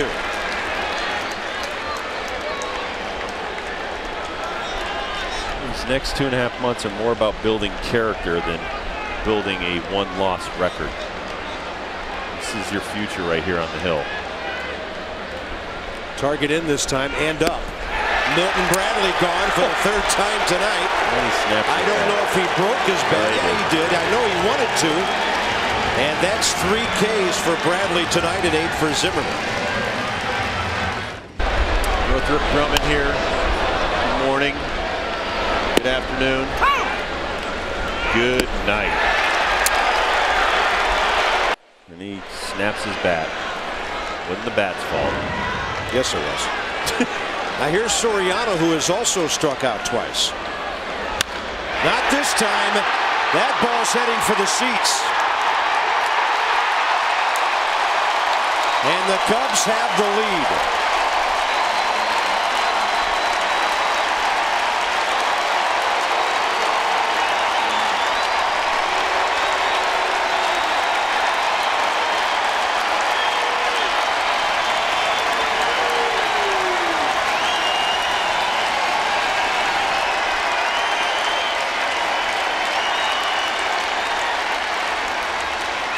You have him struck out twice, one on a breaking ball, one on a fastball. Start him off with a get me over breaking ball, and Soriano gets it over the wall in right center field. You cannot make mistakes at this level. It will burn you every time. One of these runs will be unearned. Zimmerman gone after 5 1/3 and 100 pitches. Cubs on top.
got him with fastballs to get him behind and then put him away with the breaking ball. And Rob, this slider on the first pitch goes a long way. Well, pitch sequencing. You've struck the guy out, but at this point you're a little bit tired. Bradley struck him out on 3 straight fastballs. You throw a get-me-over breaking ball. You absolutely did him a favor, and he crushes it. And that's why major league hitters are in the major leagues, and that's why he was paid over $100 million to hit home runs off your mistakes. But once again, this is 2 games in a row with Will Nieves behind the plate, and it's the pitch calling as much as the pitch throwing, Bob. We need a veteran catcher, if not to sit him on the bench, to teach these young catchers how to call games. The one thing I've watched Will Nieves, even Jesus Flores, is the pitch sequences are terrible. And right there, it's just awful. You have the game is in front of you, and this is one guy that can change the outcome of a game with one swing of the bat. You have to be more careful than a get-me-over slider on the first pitch. And Fontenot on the first pitch by Burnett with a base hit. Coy Hill a strike. You saw that graphic on Soriano, first homer in 133 plate appearances. If you divide that by 4, that's the equivalent of over 33 games since he's hit a home run. And he did it against his former teammates here.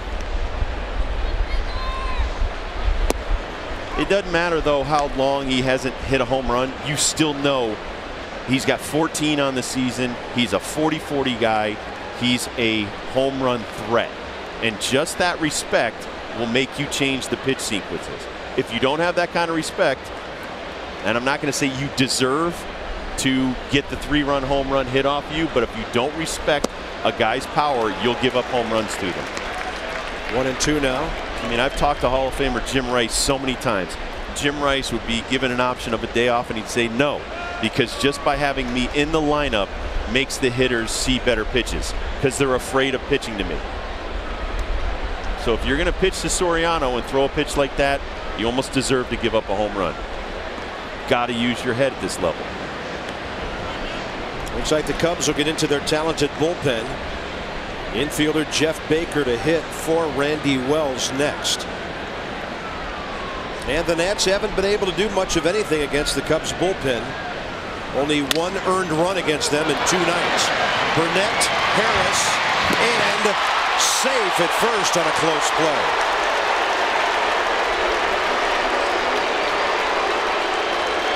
That was pretty well turned by Willie Harris, who had a ways to go to get to second base. Well, it's a nice play by Burnett. Nice feed, kind of the other side of the bag, though. Good hustle by Hill getting down the line. So here's Jeff Baker, the former Colorado Rocky. It's a good turn by Willie, knowing that there's a guy trying to take out your legs, but you really have no momentum going towards first. Hill coming from the left side, the lefty hitter, gave him just that half step. Hard to believe that a pitcher who struggled so in the first 2 innings, 4 runs on 6 hits, now stands as the potential winner when he leaves the game. Well, it's 2 nights in a row. Baker for Wells. Zambrano the same story last night. Zambrano had 70 pitches through the first 3 innings, and we let him off the hook, let him off the hook, let him off the hook. Same thing tonight.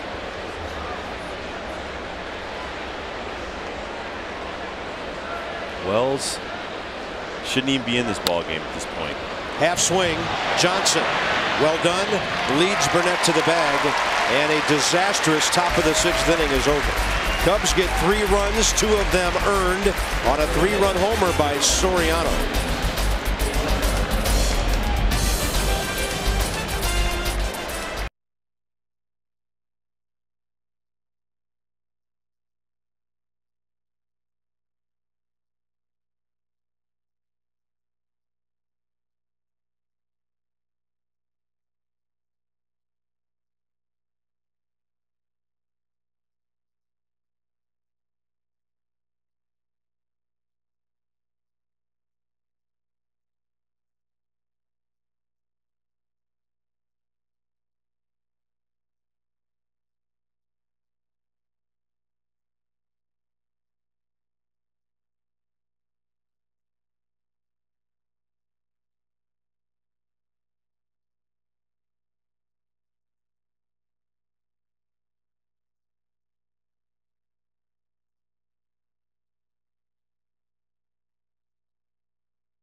tale of two ball games for Jordan Zimmerman tonight. He started off blowing people away, retired 6 of the first 7 hitters. Used the breaking ball to get Soriano out, but then to get ahead, a home run that actually got him behind on the scoreboard. Cubs lead at 5-4, 6th inning. AT&T, the nation's fastest 3G network. AT&T, your world delivered.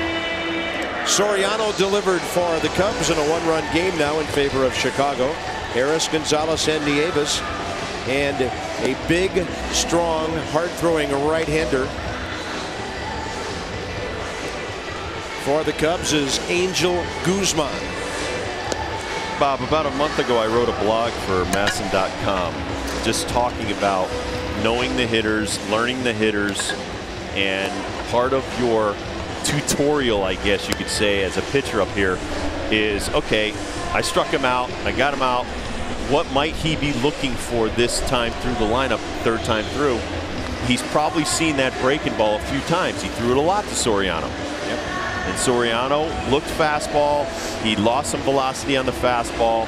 Recognizes the different rotation. He just witnessed 3 go right by Bradley that were fastballs. And that was almost like a batting practice pitcher throwing to him right there at that point. You have to think ahead of these hitters at this level. Willie Harris leads off 0 for 2 with 2 fly balls. Angel Guzman, 27 years of age. 6'3", 200. A former starter in the Cubs organization. In fact, he started 10 ball games for them as recently as 3 years ago.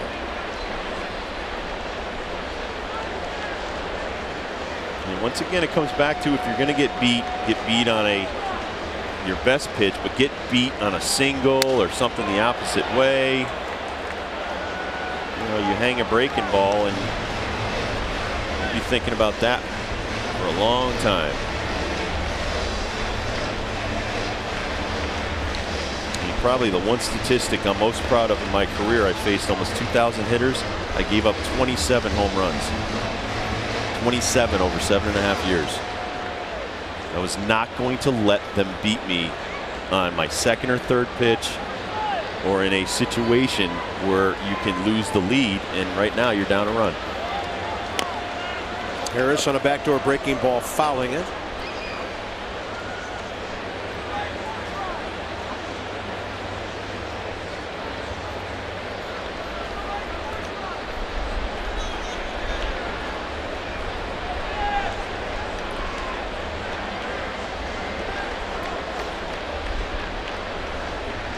Spent most of last year recovering from Tommy John surgery and a little chopper.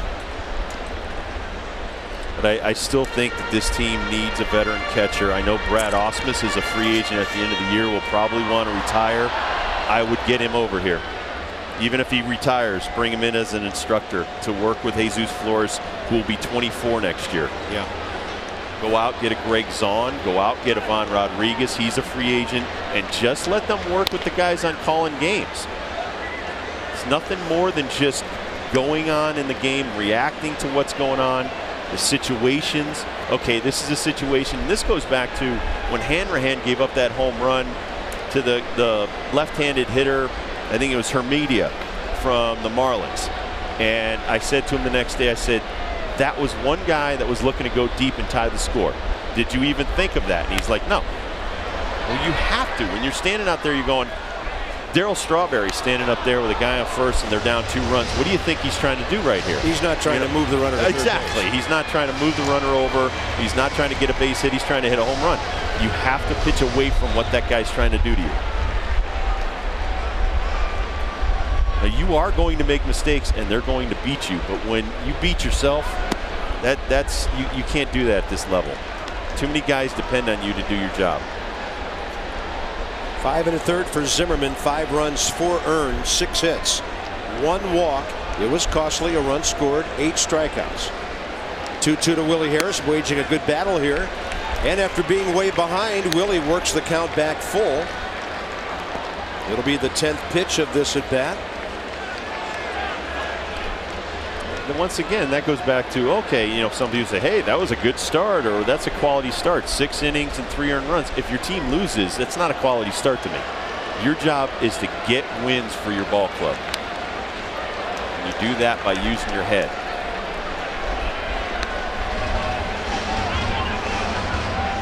You know, I look down on the stat sheet before the game, and it'll have yes next to all the quality starts.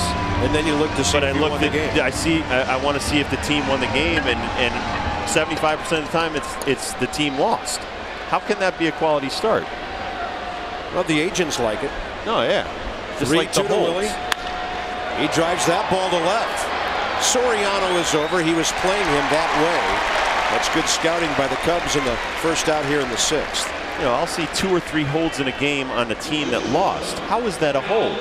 You held the lead for an inning, but your team still lost? I mean, you know, you're giving credit where you shouldn't, you know, give credit. And the 6 innings pitched and 3 earned runs is, you know, crediting mediocrity. Here's Alberto Gonzalez 0 for 2. He had 3 hits in the first 2 games of this series.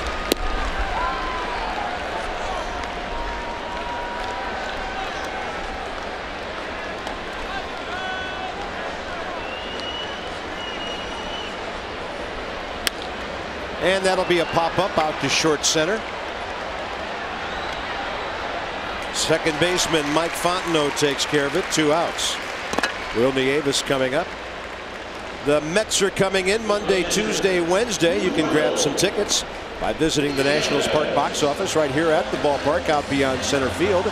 You can call 888-632-NATS or drop in online at nationals.com. Get your tickets today. Get your red on. The Mets are coming. First time in a long time we've seen New York here.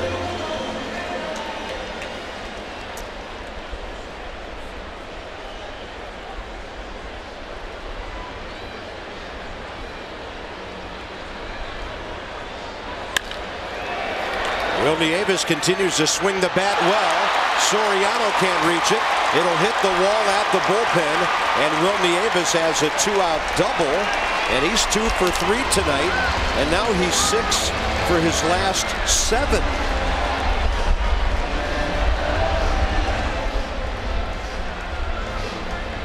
Well, lucky for us that Alfonso Soriano is a heck of a second baseman playing left field. Takes a bad route to the ball, gets by him. Will Nieves gets a 2-out double.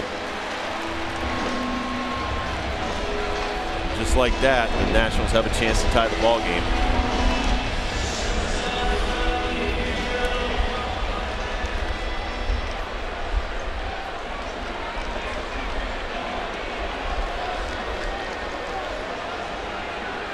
Austin Kearns will pinch hit and try to tie the game. And a first pitch slider away. Kearns as a pinch hitter, 3 for 9 with a couple of RBIs. I'm sure he's not happy with that role, but he's done pretty well. Batting for Burnett here in the 6th. And another take on a slider, 2-0.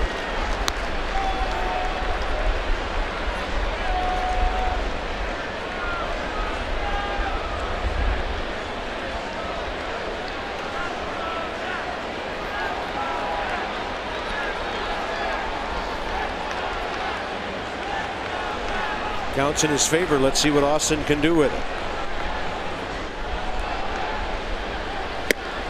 There was a fastball running in on his hands. You're going to have to get your bat going a little bit sooner if you're going to catch up to 96 in there. Well, you got this kid, then you got Marmol. Some nice young arms in their bullpen.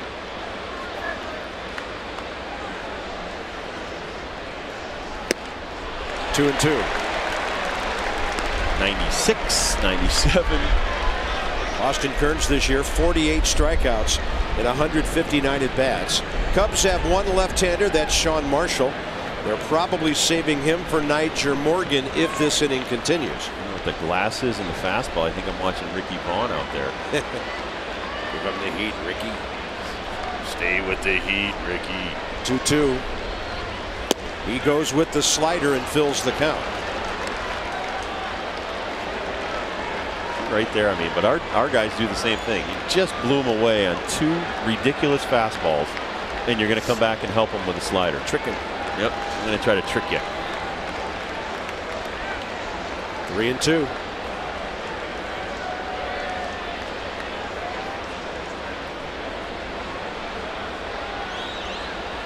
Fastball jams him. Austin fights it off.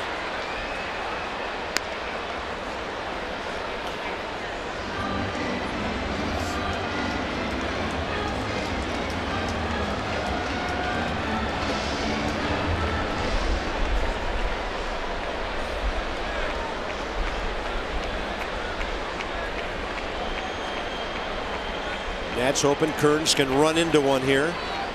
Tying runs at second base, 2 outs in the 6th. Target right over the plate. Fastball right over the plate, and Austin fouls it again.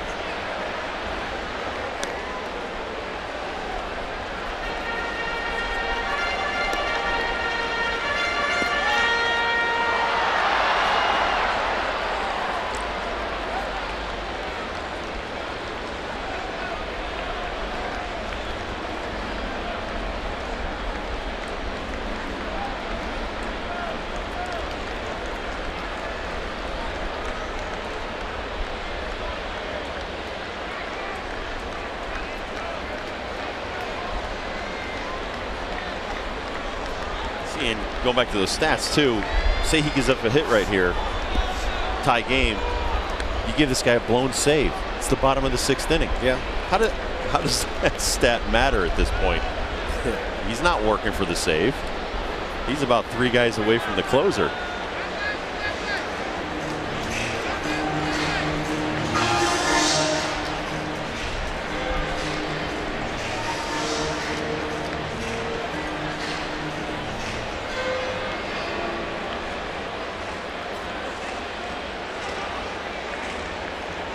Kearns hitting .195 after his .217 in an injury-filled 08.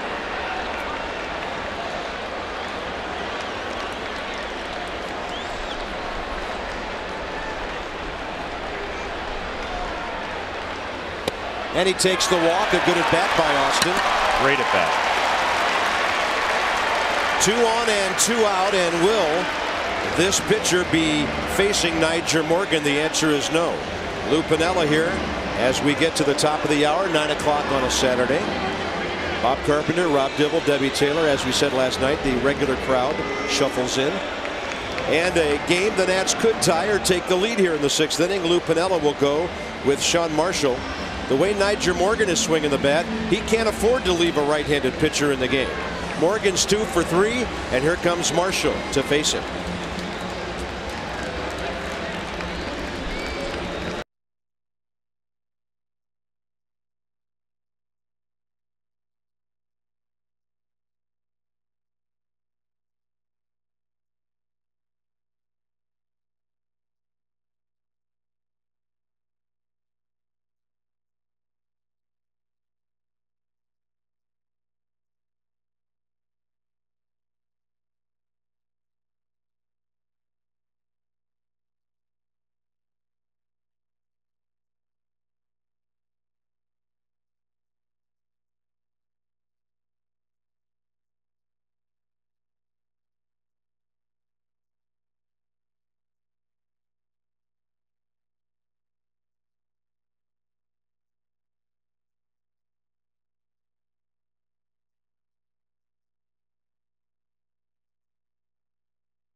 Out, and some of the fans grabbing some refreshment here on a Saturday night. And Debbie Taylor has more on the tough season Austin Kearns has had. Debbie, trying to show some signs of life with that bat.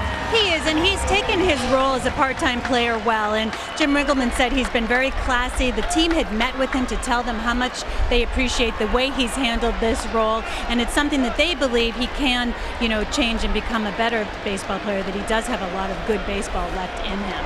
Bob? Well, Austin Kearns is still only 29 years of age. So here's the lefty-lefty matchup. Part-time player, Bob. $8 million for a pinch hitter, huh? Yeah. I think you can spend that money in a few different places. Morgan 2 for 3, a double, a single, an RBI, and 2 runs scored. Breaking ball, he offered and took it. The count's even 1-1. Once again here, you got to be looking at a lot of breaking balls from Marshall. Try to take it into left field for a knock, tie the score.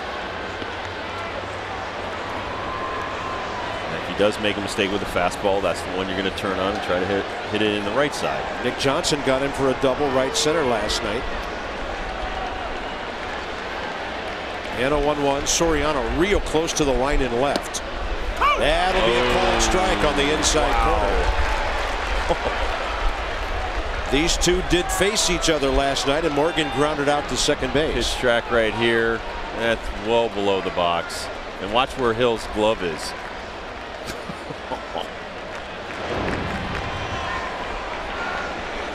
Has to wait on the breaking ball, and for the second straight night, Marshall will get Morgan on a ground ball to second. The Nats get a hit, a walk, strand 2. They've left 6 on to the 7th, 5-4 Chicago.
For Cubs, top of the 7th inning, the Nats threatening there. There's been a momentum change tonight, so this bullpen, the Nats, has to hang in with one of baseball's best. Well, and that's been one of the things we've been trying to figure out all season. Who's going to step up in the bullpen? Talking to Jim Riggleman today, he said, listen, there's really no defined roles when a team's playing like this. It's trying to use the best guys in the best situations. You'll define your own role, just like the everyday player. So if you pitch well out of the bullpen in the next couple of weeks, you'll be in there the rest of the season. Maybe you'll get an invite back next year. Right now, though, Jim Riggleman's just trying to find guys that can get him some outs in some big situations. Jason Bergman's done some things lately to take a step toward a job for the future. I don't think there's any doubt he's come back from AAA this time and thrown the ball with more confidence. Top of the order, Fukudome, Terrio, and Lee. For the Cubs, top 7, they lead 5-4. Well, and last year this guy was a starter. Been banging around now in the bullpen, up and down on the Syracuse shuttle. And now the guy starting for us tomorrow, Garrett Mock, started the year as a reliever. Last year was a starter. Now he's coming back as a starter. Fukudome hits that ball well to right center. Right off the lighted part of the scoreboard. He's going to go to third base standing up. He's hit 7 home runs this year, so he has occasional pop. And that ball right in the middle of the scoreboard, that's the 375 mark out there. Well, anybody with a bat in their hand at this level, when you throw a pitch, a sinker up in the zone, you hit the sweet spot of Fukudome's bat, and it's off the wall. 3 triples last year, 4 this year already. And he's put the Cubs in position to get a 2-run lead here. The infield is in. That's Ryan Theriot, the hitter. That's why this sport, it doesn't matter what size you are. It's hand-eye coordination. One World Series the Cardinals won. It wasn't Albert Pujols who was your MVP. It was David Eckstein. Yep. So it doesn't matter. Size doesn't matter. It's locating your pitches and throwing them with total conviction. Bouncer to short. Runner has to hold. Gonzalez guns to Johnson for the first down.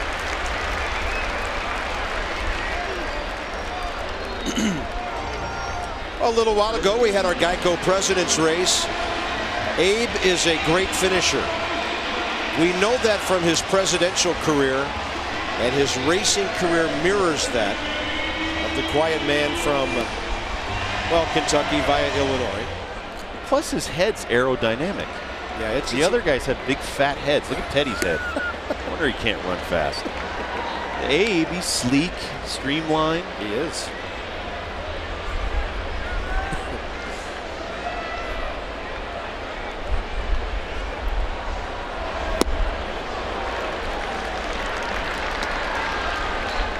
And I was one of those people who never thought we've had a fat-headed president. Derek Lee 1 for 3 with a double and a run scored. He got their rally going back in the 6th. That's a good pitch. That is a good pitch. Inside corner, he doesn't like it.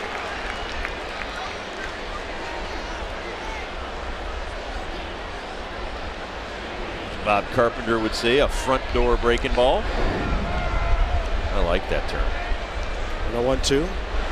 Yeah, there's no deception. You're just walking right into the living room with that one. Well, and you know, talking with Hall of Famer Jim Palmer and I and a lot of guys from our eras, that was a no-no. Pitching coaches go, oh no, you can't throw a breaking ball right in there. And you see more and more guys going to it because it's unexpected by the hitter. It's another weapon in your arsenal. Well, the big crowd we thought was here tonight indeed is. They just announced 36,014 tonight, and a 3-game total of 90,575. With the ball game coming up at 1:35 tomorrow. 888-632-NATS. Hope you can come down and join us. If not, Mass and HD and DC 50 for you tomorrow. You'll see Garrett Mock return to the big leagues as a starter. 1 ball and 2 strikes now as Bergman battles Lee.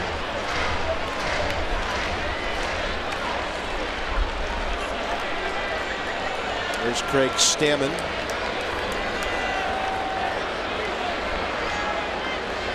He's on the docket for Wednesday. And Derek Lee is blown away. 2 outs. The Nationals acknowledging today, as Debbie Taylor told us earlier, that they will not have Scott Olson, of course, pitching Monday, and some sort of move will be made. That's great heat right there, Rob. He just powers it right by him like he did against Carlos Lee in Houston. He's got a great fastball. Set it up with some breaking balls. Just don't get too cute with the number 2. He's got a Ramirez. Nice 2-seam sinker and a great 4-seam fastball. That's going to be his money at this level. With the hitters the Nats have due up in the 7th. It would be huge to keep the Cubs from adding a run here. Ramirez, a single in 3 trips.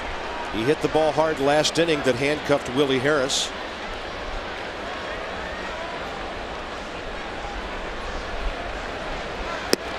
Blew it right by him. Now, if you throw the slider, better be in the dirt. You bury it, yeah. right? You've got to be convicted. Throw it for an out in the dirt. Even if he makes contact, it's a ground ball.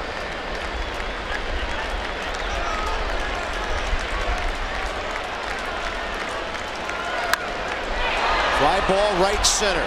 Morgan is there.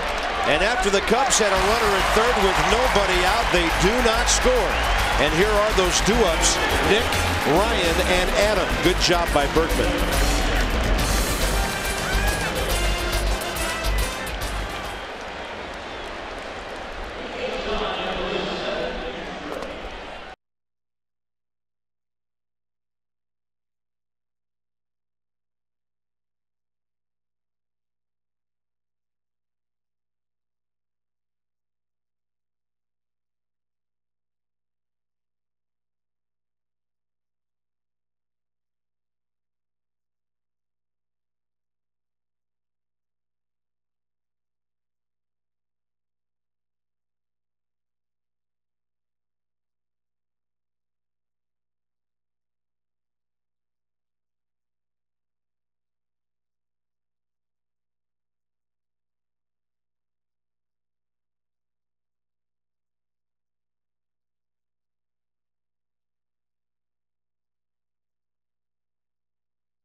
Inning. It's all tied up, 8 hits apiece. This is your game summary. Nyjer Morgan, once again, having a great night against the Cubbies, 2 for 4 with a double.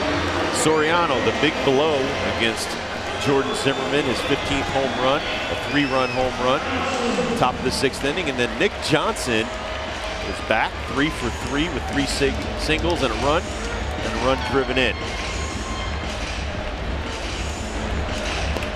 Well, the kids are having a great time, part of a crowd of 36,000 tonight. Johnson, Zimmerman, Dunn, bottom 7 against Sean Marshall with another right-hander warming up. Breaking ball missing.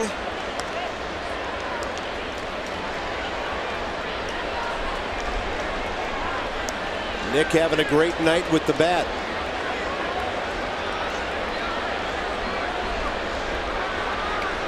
Batting average up to .308 on his 3 for 3. And the count goes 2-0. How about Nick's hitting pattern tonight as a left-handed batter? Base hit left field, RBI single up the middle, and another one up the middle in the 4th. Great success without having to pull the ball. And that's usually his approach against these left-handers.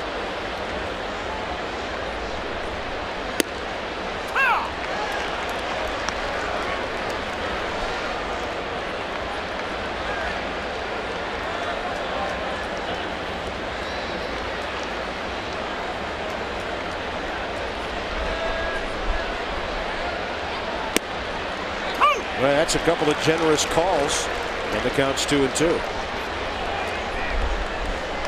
Nick, a chance for a career year. Highest batting average in the major leagues, .290 with the Nats in 06 before he broke his leg. Got a swing.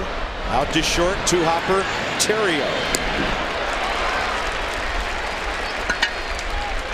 Tonight's copyrighted telecast presented by authority of the Washington Nationals and may not be reproduced or retransmitted in any form, and the accounts and descriptions of this game may not be disseminated without the express written consent of the Washington Nationals. Time for the middle of the order to make some noise as Ryan Zimmerman steps in. Sac fly in the first. Fly ball to right in the second. And a scorcher right at the third baseman Ramirez in the 5th. So Ryan's had 2 real good swings tonight. With Adam Dunn on deck, the left-hander stays in.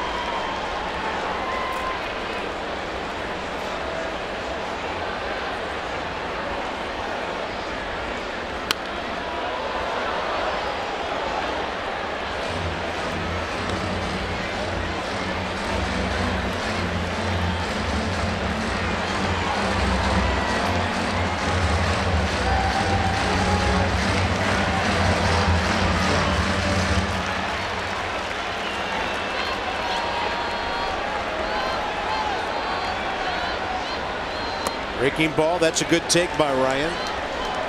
On a pitch under his hands.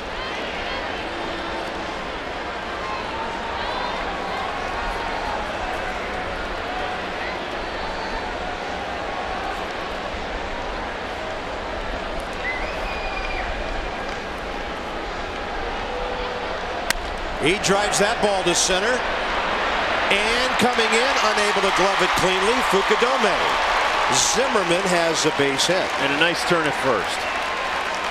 Nice turn at first. Very aggressive. That ball had gotten by Fukudome. He's easily on second base. Watch this right here. It's a jam shot that's going to get down in front of Fukudome. He gives a great chase. Very lucky it hit his leg to come up right here and hit him. He got lucky. Now let's watch Ryan Zimmerman. This is aggressive base running. Yeah, you're thinking two until they stop you. Or you stop yourself. You know, the play's in front of you. Here's Dunn. Big breaking ball. Adam Dunn, a double, a walk, a strikeout tonight. In this series, he's 1 for 8 with 6 Ks, 3 walks.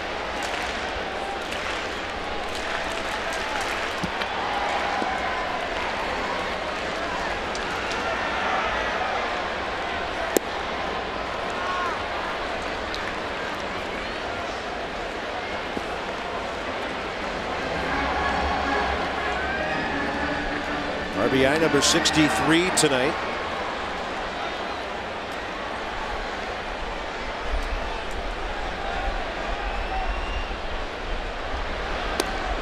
Oh man, that was a breaking ball hanging around the inside corner. I doubt if he'll see that location again. This is Marshall's bread and butter right there. See it lock up Adam, freeze him. Can't pull the trigger on a 74-mile-an-hour Uncle Charlie. 1-2 now. You know, on TV, it looks like a big old lazy curveball. Hitters will tell you the rotation on that ball is really fast. Yes. As that curveball comes in. Well, and once again, this guy throws upper 80s, 90 miles an hour, and then the differential is 15 miles an hour. So when you're looking for that fastball, you're thinking fastball, fastball, and then he pulls the string on it. It's very, very difficult to try to change in mid-stride and then say, I'll keep my hands back, and then hit that ball to left field as a left-handed hitter. Outside, 3-2. Now Adam Dunn does not hit into a lot of double plays. Here's the grip on that curve ball. You see he buries it in his hand. And he's going to pull it down hard, a little too hard. The way I was taught, say if you had a beer keg on your shoulder, you would throw it over, try to get over that front leg and bring that, in Marshall's case, his left elbow to the right knee. You try to keep that curvature of your arm as you're coming through. 3-2 to Dunn. Breaking ball and way foul, way upstairs. He was waiting on that one. Now Dunn has seen about 5 or 6 breaking balls in this at bat, and he can recognize the rotation, kind of the way Soriano saw about 5 breaking balls before he took Zimmerman deep. And there you see him. Little hitch, keep the hands back, and crush that ball. 3-2 with 1 out. Fastball missed. First and second now with Willingham coming up. And that could be it for Marshall. I think Lou's going to come get him. He's got Carlos Marmol ready. Here comes Piniella. I can hear what Lou's saying right now. Well, young man, nice job. Did Lou take this much time to the mound when he came to pull somebody out to bring in Rob Dibble? No. Lou was in a dead sprint when he wanted to get the ball from me or Norm or someone else. Okay. He's just a little bit older than that. You know, he's 49 by then. All right. 2 on, 1 out. Marmol and Willingham next.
Tomorrow, will the Nats be going for a split?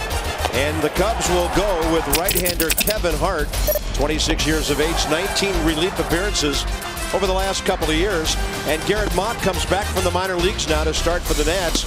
And we will see him start for the first time this year. He has 3 major league starts to his credit, but it's been almost a year since his last one. 1 o'clock, Johnny and Ray, Nats Extra pregame.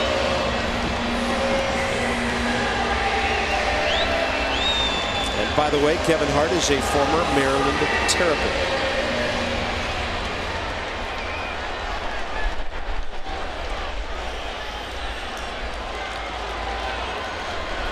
Big spot in the ball game now for Marmol and Willingham. Tying runs at second base, 2 on, 1 out here in the 8th. Josh Willingham suddenly is 0 for his last 10.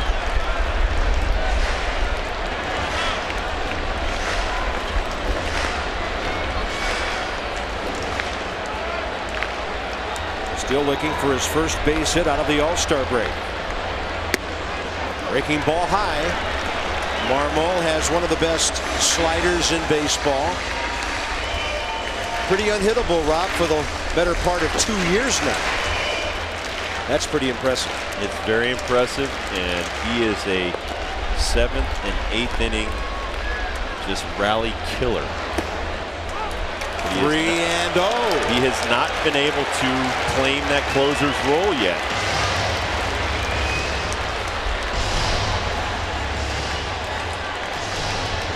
Still, he throws 97 miles an hour, and sometimes, like you just saw right there, 3 bad sliders to fall behind a righty.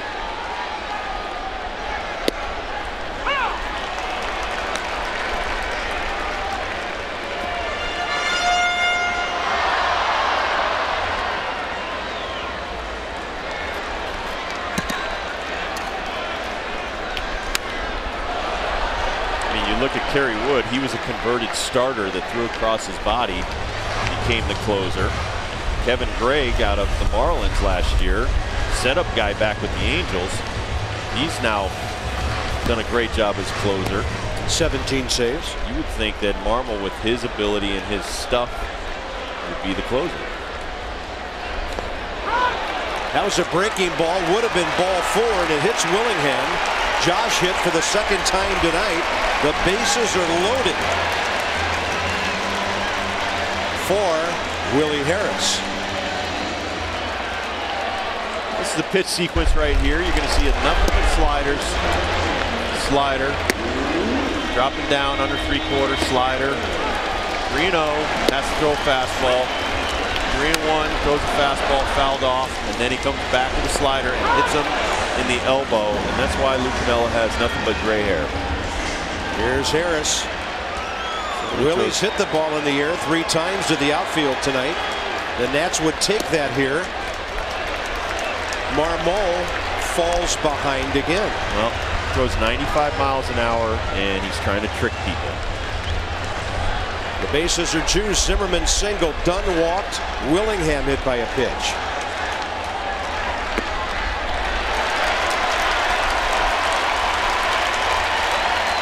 Larry Rothschild seen enough. He's going to go out and ask what's going on. But just like with Frankie Rodriguez, sometimes you fall in love with that out pitch and you're striking everybody out and you see your big numbers, and you still have a job to do. Try to get out of this situation. Keep your team in the lead. Look at that body language from the pitching coach. You don't see too many pitching coaches pointing right at his reliever while lecturing him. I think he was probably asking him where he wanted to eat dinner tonight.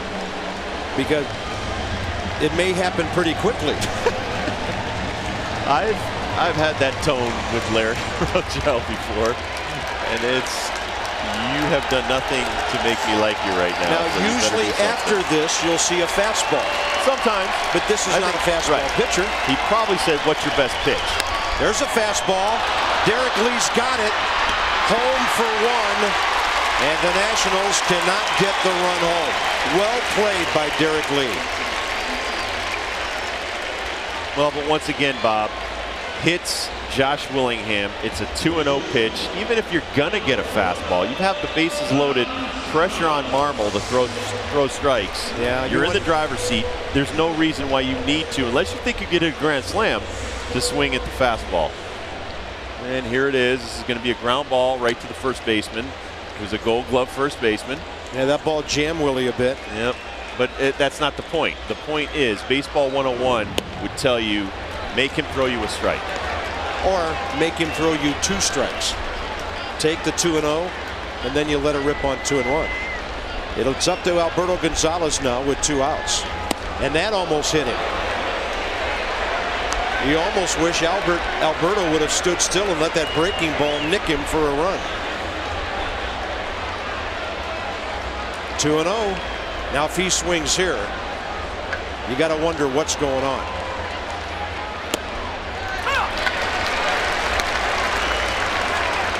Now the runners, Dunn, Willingham, and Harris. 2-1.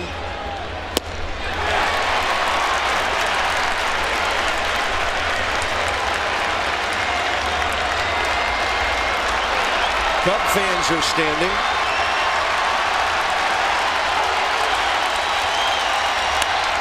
He got jammed. Easy grounder, third base, inning over. That disease called can't get a fly ball with a runner at third, less than 2 outs, makes the Nats sick again.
Virginia, and he visited a local Petco to talk about the Humane Society and how important it is to adopt pets. He met some kids, signed some autographs. He said that the dogs were her favorites. Not a big fan of the kitty cats, though, he did reveal to us, but a good day for him. And just a reminder, it is Christmas in July, and please bring unwrapped new toys to the ballpark to the center field gates this weekend. Bob? Thank you, Debbie. Leadoff hit again for the Cubs. They've had those 3 innings in a row, and they've had their leadoff man on 5 out of 8 times tonight.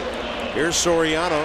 Well, Bradley, after striking out 3 times, fell down, hit it up the middle, and still got a single. Having quite a night.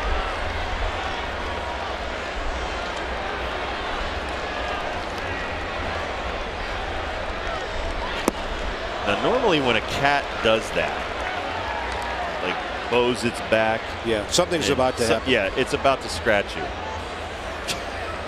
I wouldn't like the cat either.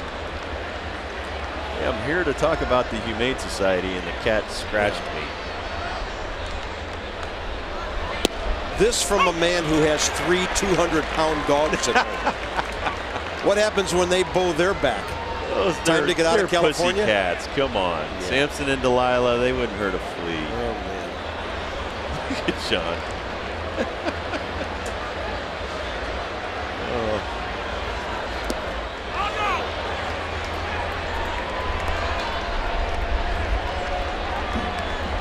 1-2 to Soriano. 1 for 3, 2 strikeouts, a 3-run homer.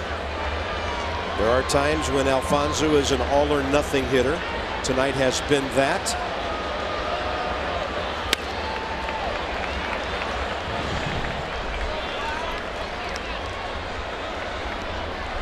Johnny Holiday and Ray Knight are in the house tonight, part of the 36,000 plus. Verizon Fios presents Nats Extra coming up. A look at Jordan Zimmerman's outing, which did not get through 6. Nick Johnson, 3 hits already. And a preview tomorrow. Garrett Mock back in the rotation for the first time in a year. Well, Ray had the luxury of playing with Johnny Bench in Cincinnati, and then who's a Hall of Famer, and then Hall of Famer Gary Carter in New York. What he thinks of some of the pitch selections here by the pitchers, the calls by the catchers. I wonder if Ray Knight ever swung at a 2-0 bases loaded pitch after the pitcher had walked and hit a batter. Yeah, that's a good question, and I hope Johnny brings it up. Runner goes, swing and a miss, throws right there. Beautifully done by Will Nieves. And Milton Bradley's gone on a strike him out, throw him out double play.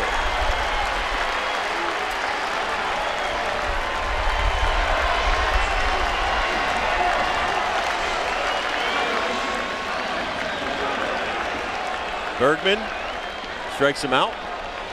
Nieves throws out Milton Bradley. Willie Harris waiting, but I'm telling you, Bradley went in there hard. That was a hard slide. Bases empty, 2 outs, and the hitter's Mike Fontenot.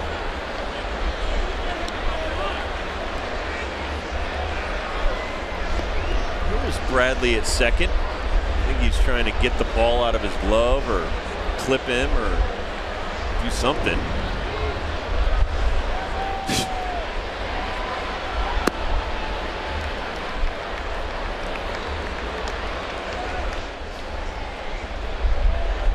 I'm sure Lou Pinella's enjoying his time with Milton Bradley over there.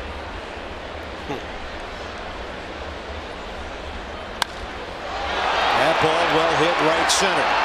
Fontenot has left the yard.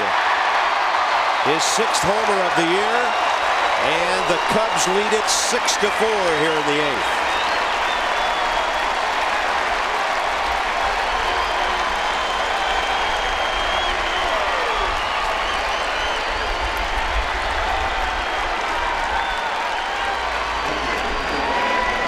I can recall when Bob Carpenter was talking about Nick Johnson being picked off first base. Now that would come back to haunt the Nationals. Well, how about swinging at a 2-0 pitch with the bases loaded? And then Bergman goes out. An insurance run for the Cubs, and it's a 6-4 game.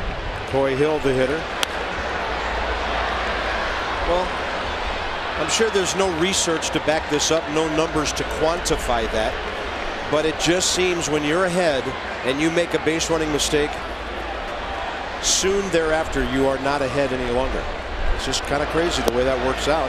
And when you look at what happened to Nick back in the 4th inning, the middle of your order was coming up, and you make the 3rd out when you're not a base stealer getting picked off.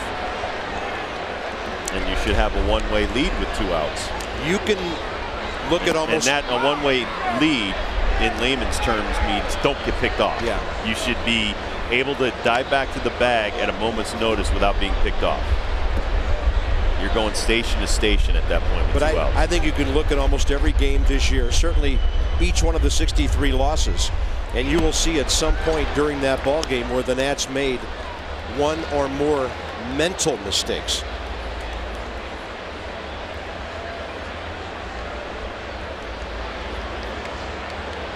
Two and two, Bergman to Hill. He drives it up the middle. 3 out of 4 batters have hit the ball hard against Bergman here in the 8th. And as I recall Jason's last stint with the Nats, for 1 inning he was fine. When Manny Acta brought him out for a 2nd inning of relief, that's usually when he really ran into problems.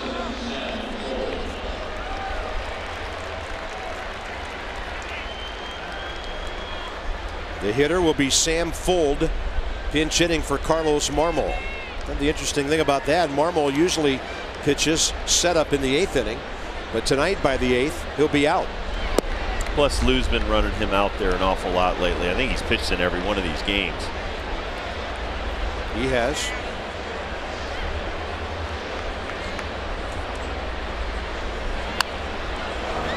Just talking to Larry Rothschild Lupinello the other day, reminded me of when I played for him. I mean, he would give us days off. You threw 3 days in a row, you're probably going to sit down.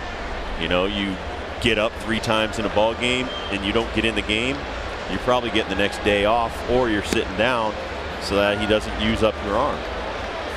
They've had Aaron Heilman warming up.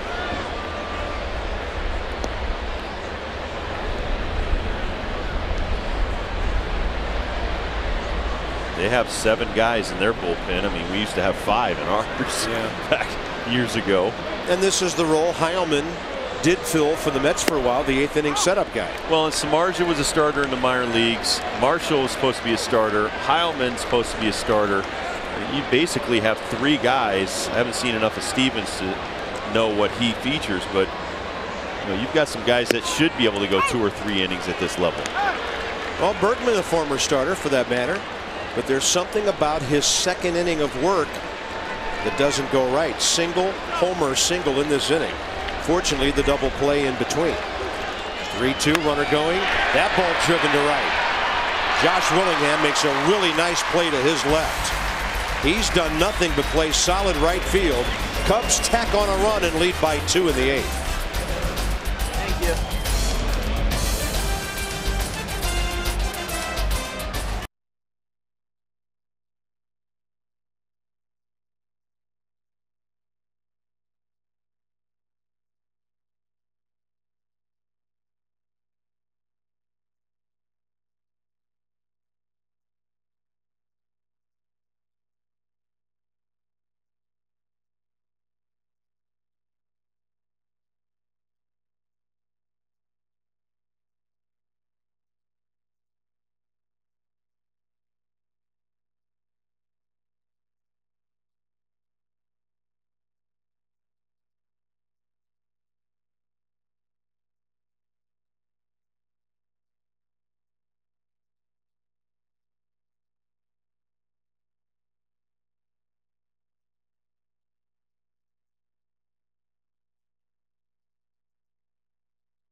Southwest.com and by PNC Bank. PNC leading the way. Bottom of the 8th coming. The Nats are down to their final 6 outs. Nieves, a pinch hitter, and then Morgan coming up. Get your red on. Come out early. We'll have another T-shirt Tuesday for you. Tuesday night when the Mets are here. First 10,000 fans through the gates receive an Adam Dunn jersey T-shirt presented by Mission. Get hired. 888-632-NATS. Visit Nationals.com or stop by the box office here at the ballpark. Sam Fuld stays into play left field. Alfonso Soriano out on a double switch. New pitcher Aaron Heilman, 30-year-old right-hander, 5.21 ERA for the Mets last year. He's taken that and turned it down, maybe a run a game, but not very good as a Cub, 4.22. 36 strikeouts, but 27 walks in 43 innings. Will Nieves continues to hit the ball well, but right at Derek Lee. And now the Nats will pinch hit Ronnie Belliard.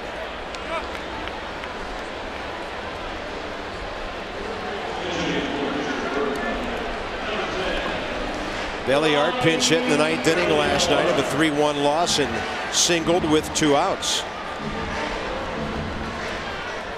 So Belliard now as a pinch hitter on the year, 5 for 25 with a home run, 4 RBIs.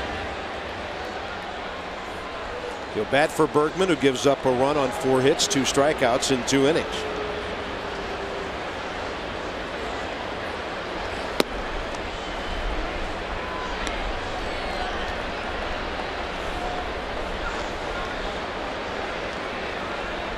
Ronnie Belliard, 4 for his last 12. That's about as good as it gets for a part-time player whose at-bats are limited.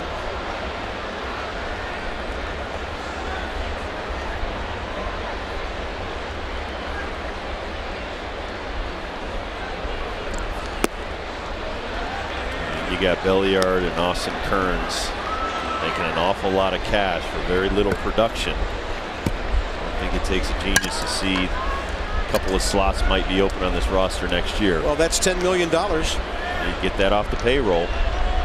You get some kids up here from the minor leagues to do the same job. High strike, 3-1. Said it before, I'll say it again. This isn't a country club. You're getting paid good money to go out and do a job. Get some hits, get some outs. It's pretty simple. It's cut and dry.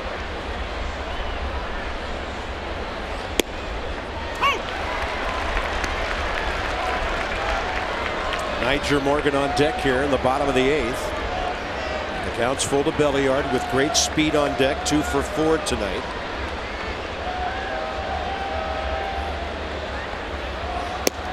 That's a good take by Belliard. Borderline pitch. He's aboard with 1 out. Right now, walks as good as a hit for the Nats, who need base runners.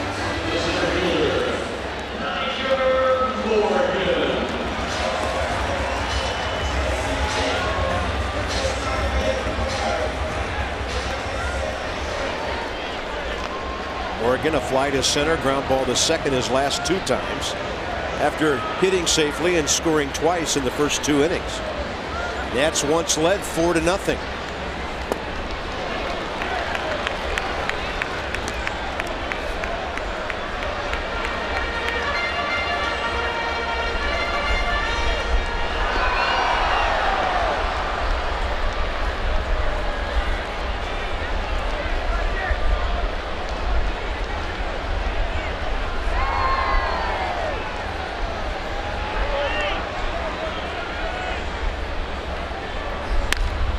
Ball driven to right center.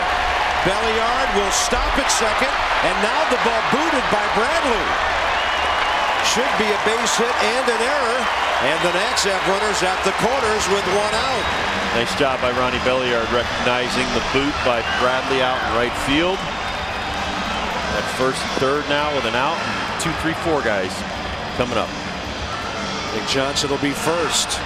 Great job of hitting again by Niger Morgan.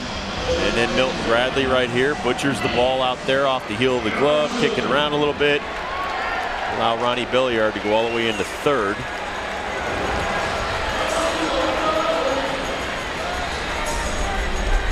Nick Johnson tonight, 3 for 4.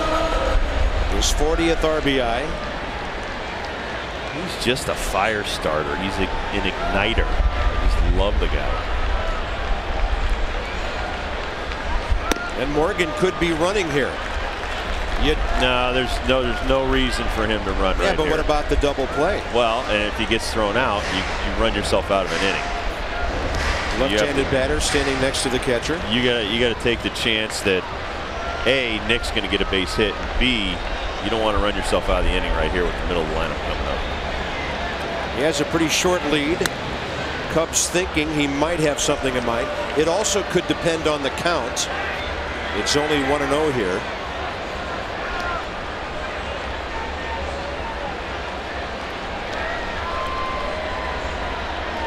Johnson has hit into 10 double plays this year. Hitting 380 in the month of July. That's a great month. Good hack. Counts even, 1-1. 6-4 Cubs, bottom of the 8th. 21 hits in the game, 11 by Chicago.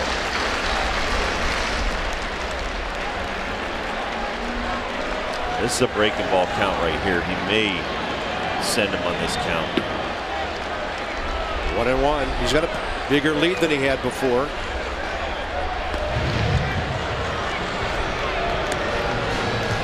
Never hurts, whether he's running or not, to have the pitcher distracted here in the 8th inning. No, but if you're Niger, you have to make sure you can make it to second base.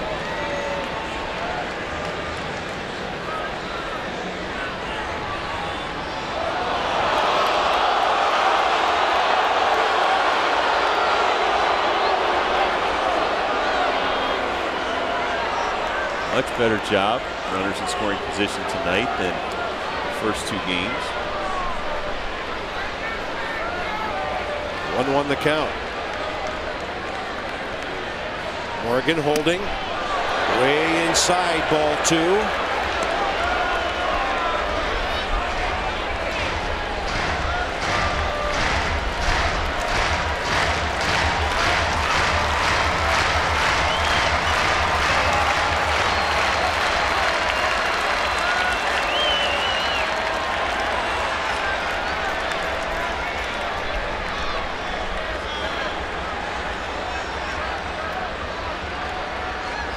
Johnson, fly ball, out of play.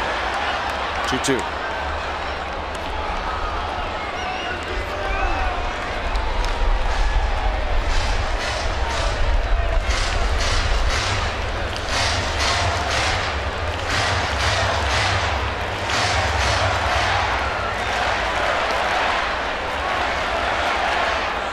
Ryan Zimmerman, number 3 man next.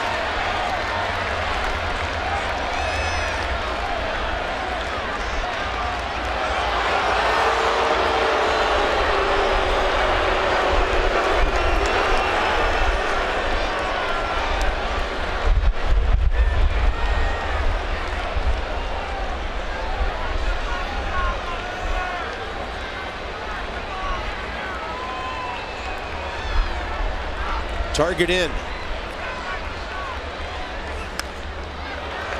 Might have been ball 3, but close enough on a 2-strike count to be hacking.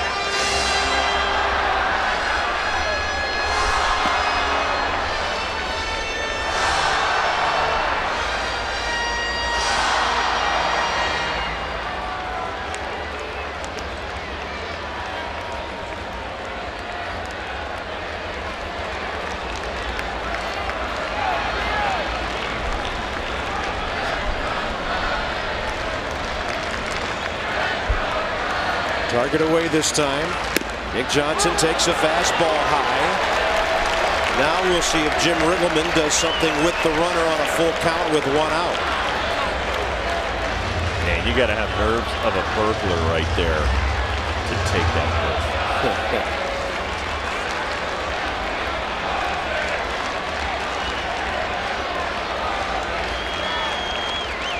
Runner goes.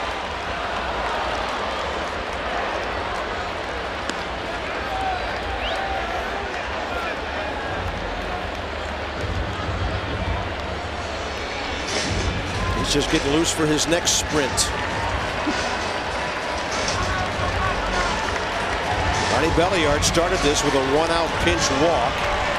Morgan sent him to second on a base hit. He went to third on an error by Bradley and right. And the count's worked its way to 3-2 on Nick Johnson. Morgan running again. Same result.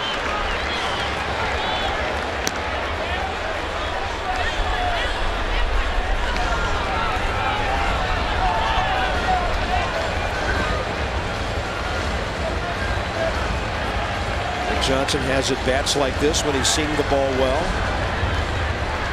This year he has walked as many times as he has struck out, 53.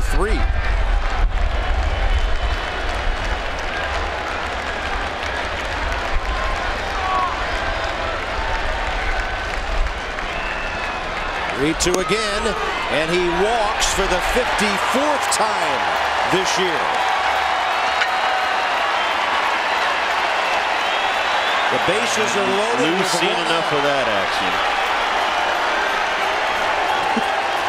2 walks in 4 hitters And Lou Piniella is going to bring in his closer, Kevin Gregg, with 5 outs yet to get.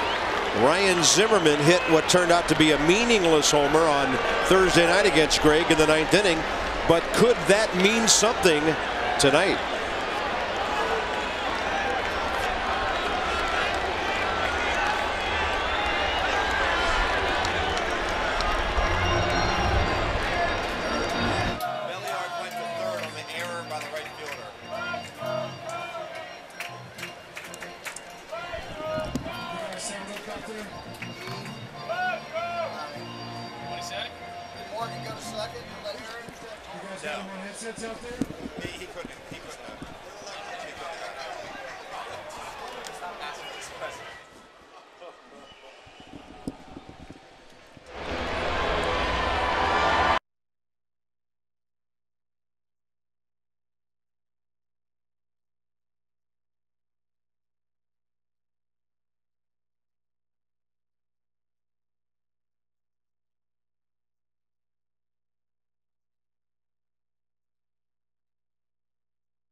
It was 6-1 Thursday night in the bottom of the ninth. The Nats very little chance of winning the ball game, but with 1 out, here's what Zimmerman did against Kevin Gregg. Fastball away, and he banged it into the bullpen. Only the second batter in the history of this ballpark from the right side of the plate to hit one into that pen. So here's Zimmerman with the bases loaded, 1 out against Kevin Gregg.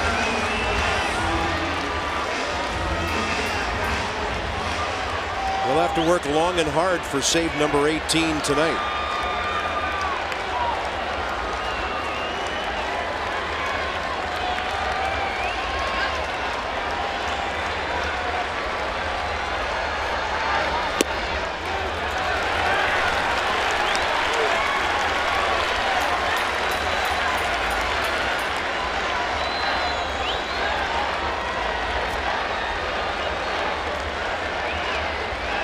Ryan tonight 1 for 3 with a sac fly.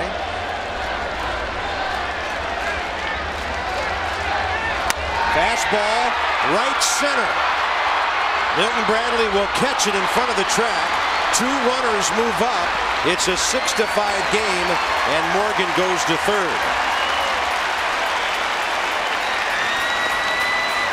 Good base running by Nyjer Morgan to immediately identify the ball would be caught.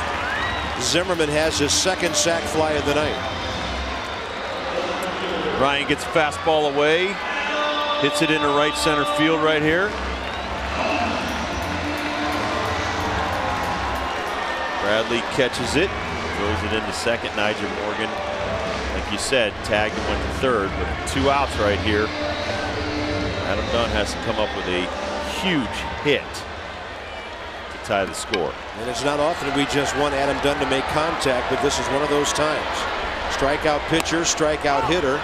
He's fanned once tonight, walked twice, and hit an RBI double.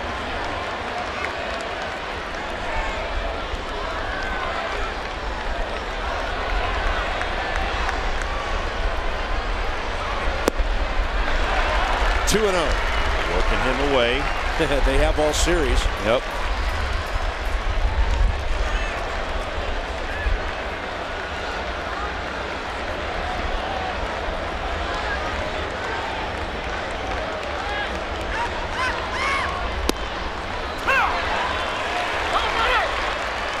Brought it back just enough to get a strike call.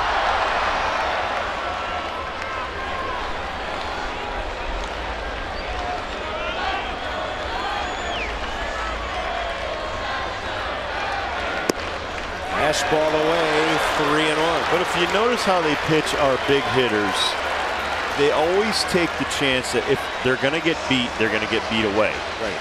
And it's pretty simplistic in its thinking. If Adam Dunn's going to beat you with a 3-run homer, it's going to be into the Cubs bullpen. 3-1 pitch. His only hit in this series, a double tonight right in front of that bullpen.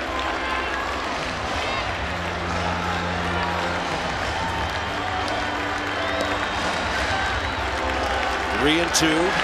Nick Johnson will be running from first base on the pitch. Niger Morgan with speed to burn at third. And the big pitch of the game right here. Way outside, bases loaded again. The third walk by the Cubs in this inning.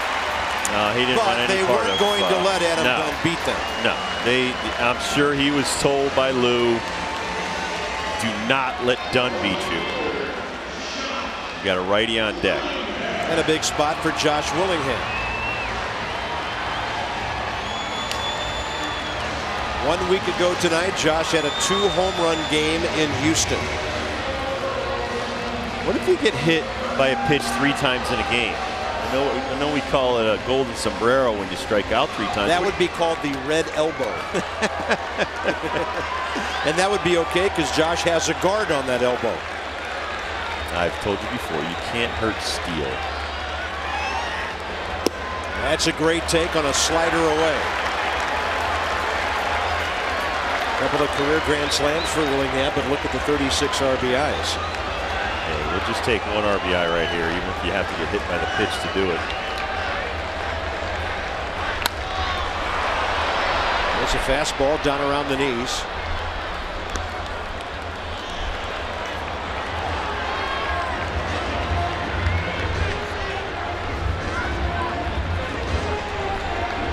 Josh's last hit was an 8th inning single Sunday in Houston.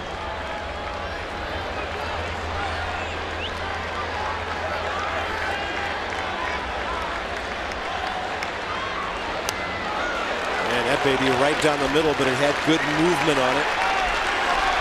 And the count's 1-2 now. Great atmosphere in the ballpark tonight with the Cubs and Nats fans shouting each other down.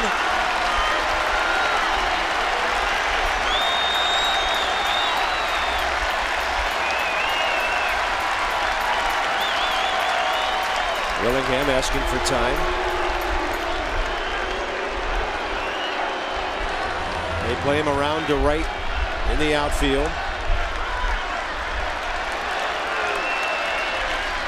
And a 1-2 way outside. Coy Hill had to slide for that one. If there's a ball that gets 10 feet by Hill, Niger Morgan's going to score. He's halfway down the third baseline on the pitch.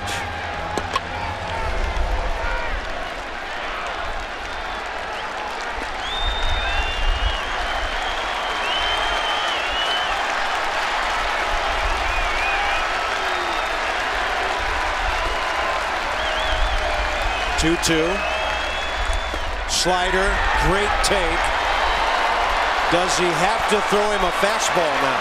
No. Not a closer.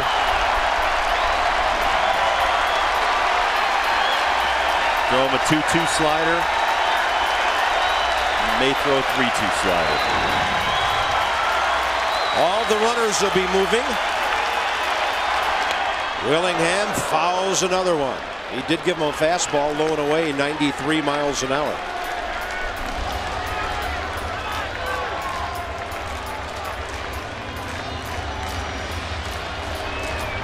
Wasn't it a 3-2 backdoor breaking ball by Eckersley that Gibson hit out for a home run?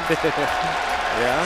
Closers, you have to have the mentality to throw 3-2 bases loaded. Fastball again, foul ball again.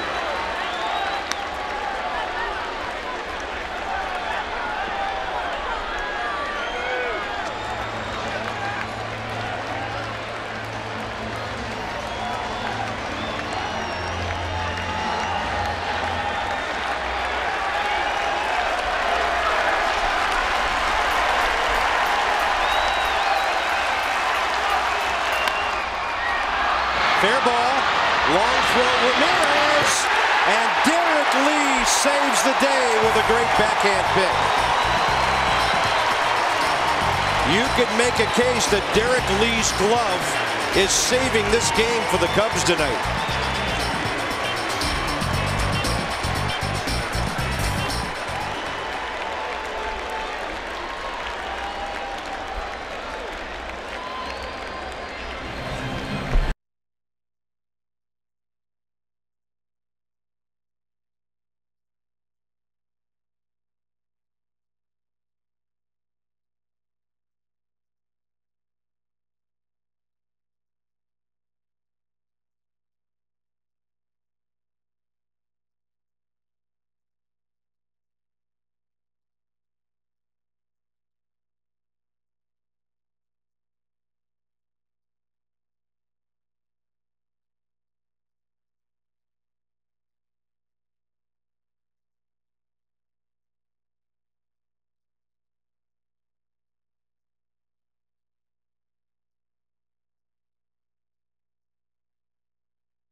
Six to 5 Cubs. The Nats have stranded 12 runners, including 8 in the last 3 innings. 8.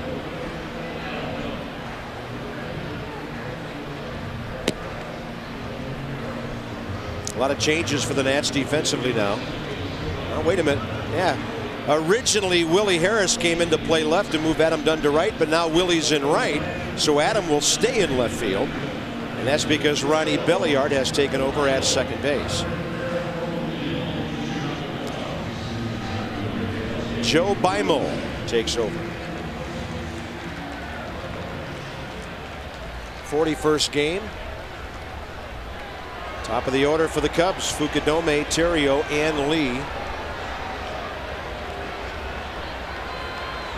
It's not often that defensively a first baseman is the difference in a ball game. Tonight, Derek Lee is. Well, it just shows the importance, first, of defense, but not giving the opposition extra outs and taking away outs, the pickoff of Nick Johnson, etc. That's the kind of stuff that wins you ball games. Doesn't show up in the box score. The dig, as we're going to show right here, Ramos Ramirez going towards the foul line, throws it, but gets rid of it quickly, but knows it's in the dirt. And there you got a Gold Glove first baseman to pick it out and save the day. Well, he gets my vote for this year after we've seen what we've seen tonight. Well, let's check this out. There's the long throw, but he got rid of it in a hurry. Knew a guy was going to be hustling down the line, and he just picks it. He's picking up a plate of flapjacks on a Sunday morning.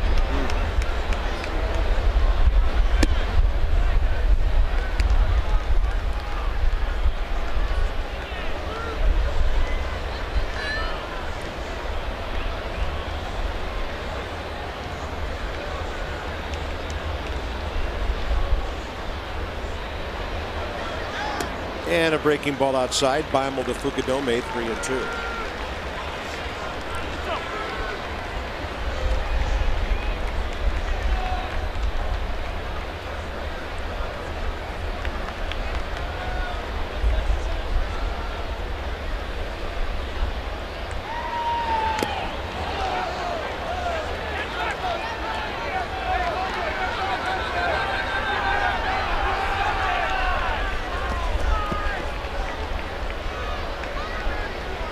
Ryan Terrio is next, and then Derek Lee. The Nats will have 6, 7, and 8 due up, bottom 9. Joe needs to keep this a one-run game. Well, and one of the things Manny Acta told me before he left, and nothing but the utmost respect for him, and it's already been said that he's probably going to quickly get a job somewhere else, is that he said losing one-run ball games mean nothing. Yeah. He said you need to win one-run ball games. So everybody that kept saying, oh, but you're playing close games and blah, blah, blah. And he said flat out to my face, he said, that means nothing to me. You need to win those ball games. Fukudome to Belliard. Just for the record, in one-run games this year, the Nationals are 9-15. At home, 6-7. Well, to put it into perspective, last year, the Mets were 3 games under 500 in one-run ball games. They lost the National League East in a trip to the playoffs by 3 games to the Philadelphia Phillies, your world champions. So one-run ball games, you have to win those. Yeah, and the ones in April count the same as the ones in September. Agreed. Here's Terrio. Zimmerman cuts it off, nifty play, gets up and fires. That means it's going to be right on target. Well played by Zimmerman, 2 outs. And here comes Derek Lee. The man in that dugout used to always stress this, Bob. The more games you win in April, the fewer you have to win in September. And right there, Ryan Zimmerman just gobbles that up. The vacuum cleaner. I don't know, though. I don't like the release point or the arm slot on that throw. I think he should probably work on that. I liked it. I'm going to ask him about it tomorrow. I was being facetious. You know what location I liked? And Nick Johnson catching the ball chest high. That's the one I like. No, just leave the guy alone. He's fine.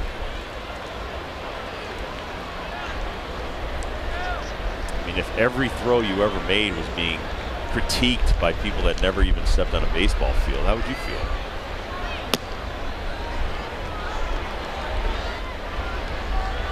Here's our Exmo, Jeff on the Exmo camera. Great job. You see the 3-finger grip?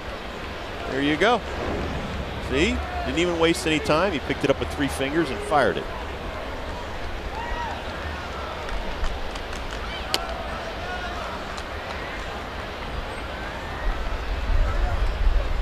Oh, he kicked one. Oh my goodness. That's a front page news story tomorrow.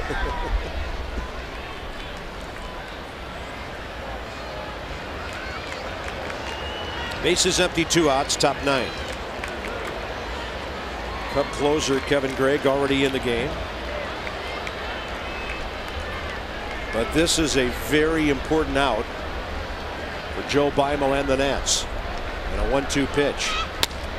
Up the middle, Gonzalez to his left. He gets rid of it in a hurry. That's good defense by the Nats infield this inning. Harris, Gonzalez, and Nieves scheduled bottom 9.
Fontenot, and that's the difference in the ball game, that 8th inning home run.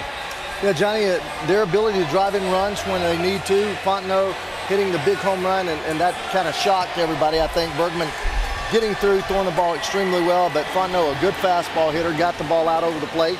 And as hard as Bergman throws, if he gets the ball over the middle of the plate, they're going to hit the ball a long way. And once again, missed opportunities tonight. Bases loaded, could not get that run in. Well, you heard Bob say we left 8 guys on in the last 3 innings. 6 of the last 2 were not able to get a big run. The RBI sacrifice fly by Zimmerman, the only run that we played it. We're not going to have more of our Nats Extra postgame coming up. Let's go back to the bottom of the ninth and to Bob and to Ron. Thank you, gentlemen. 6, 7, and 8 for the Nationals here. And as we go to the bottom of the ninth, an unusual breeze is kicking up in the ballpark. There's a fastball on a outside corner to Harris. Reed Johnson takes over for Fukudome in center field. So they got their good defensive outfield out there. And a little bloop to left. That'll be easy for Sam Full. And Fukudome moved to right.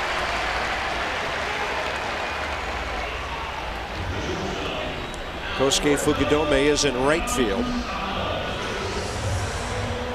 One thing we've seen about Lou Piniella in this series, he uses most of his position players every night. Alberto Gonzalez.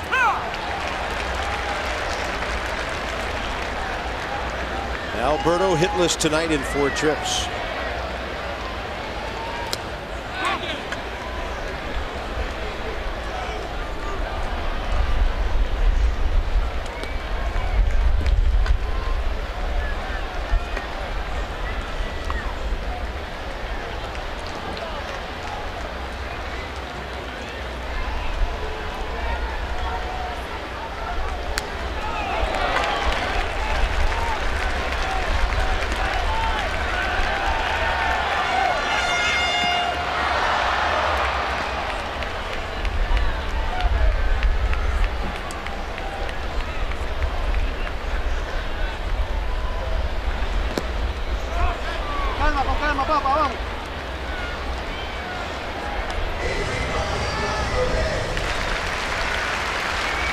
Two balls and 2 strikes. Will Nieves on deck.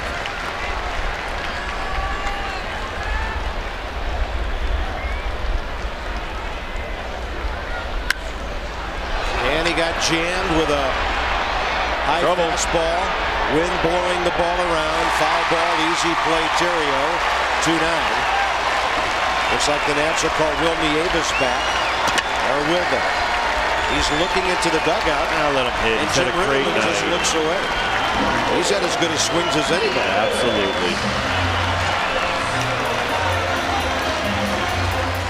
Jim Riggleman gets it. Manny Acta got it.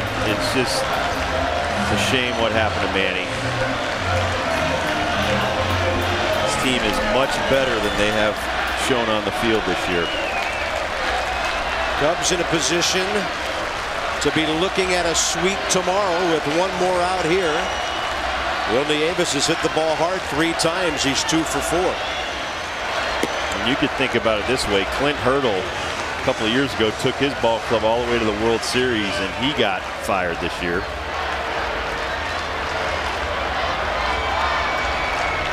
And not only was his team good, set a record for the best defense played ever in the history of a season in baseball. Tough business. Really tough if the other guys got better players.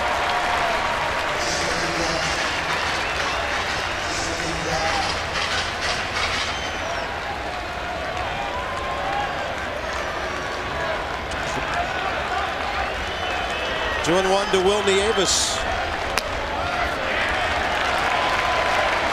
And Kevin Gregg may be about to close out an inning and 2/3 to get his 18th save.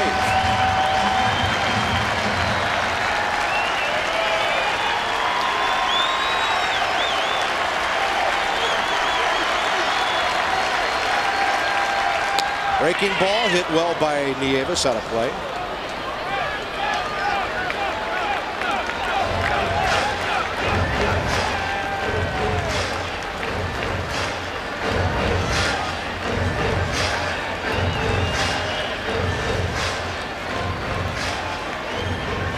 Cubs trying to gain a game on St. Louis. They were beaten at home tonight by Arizona. And they'd be only 2 games out in the Central. 2-2 to Will. And a bouncer to shortstop. Terrio's got it, and the Cubs have won 3 in a row in this series. Rob Dibble, a familiar story. 4-run lead, very little offense, and some spotty pitch.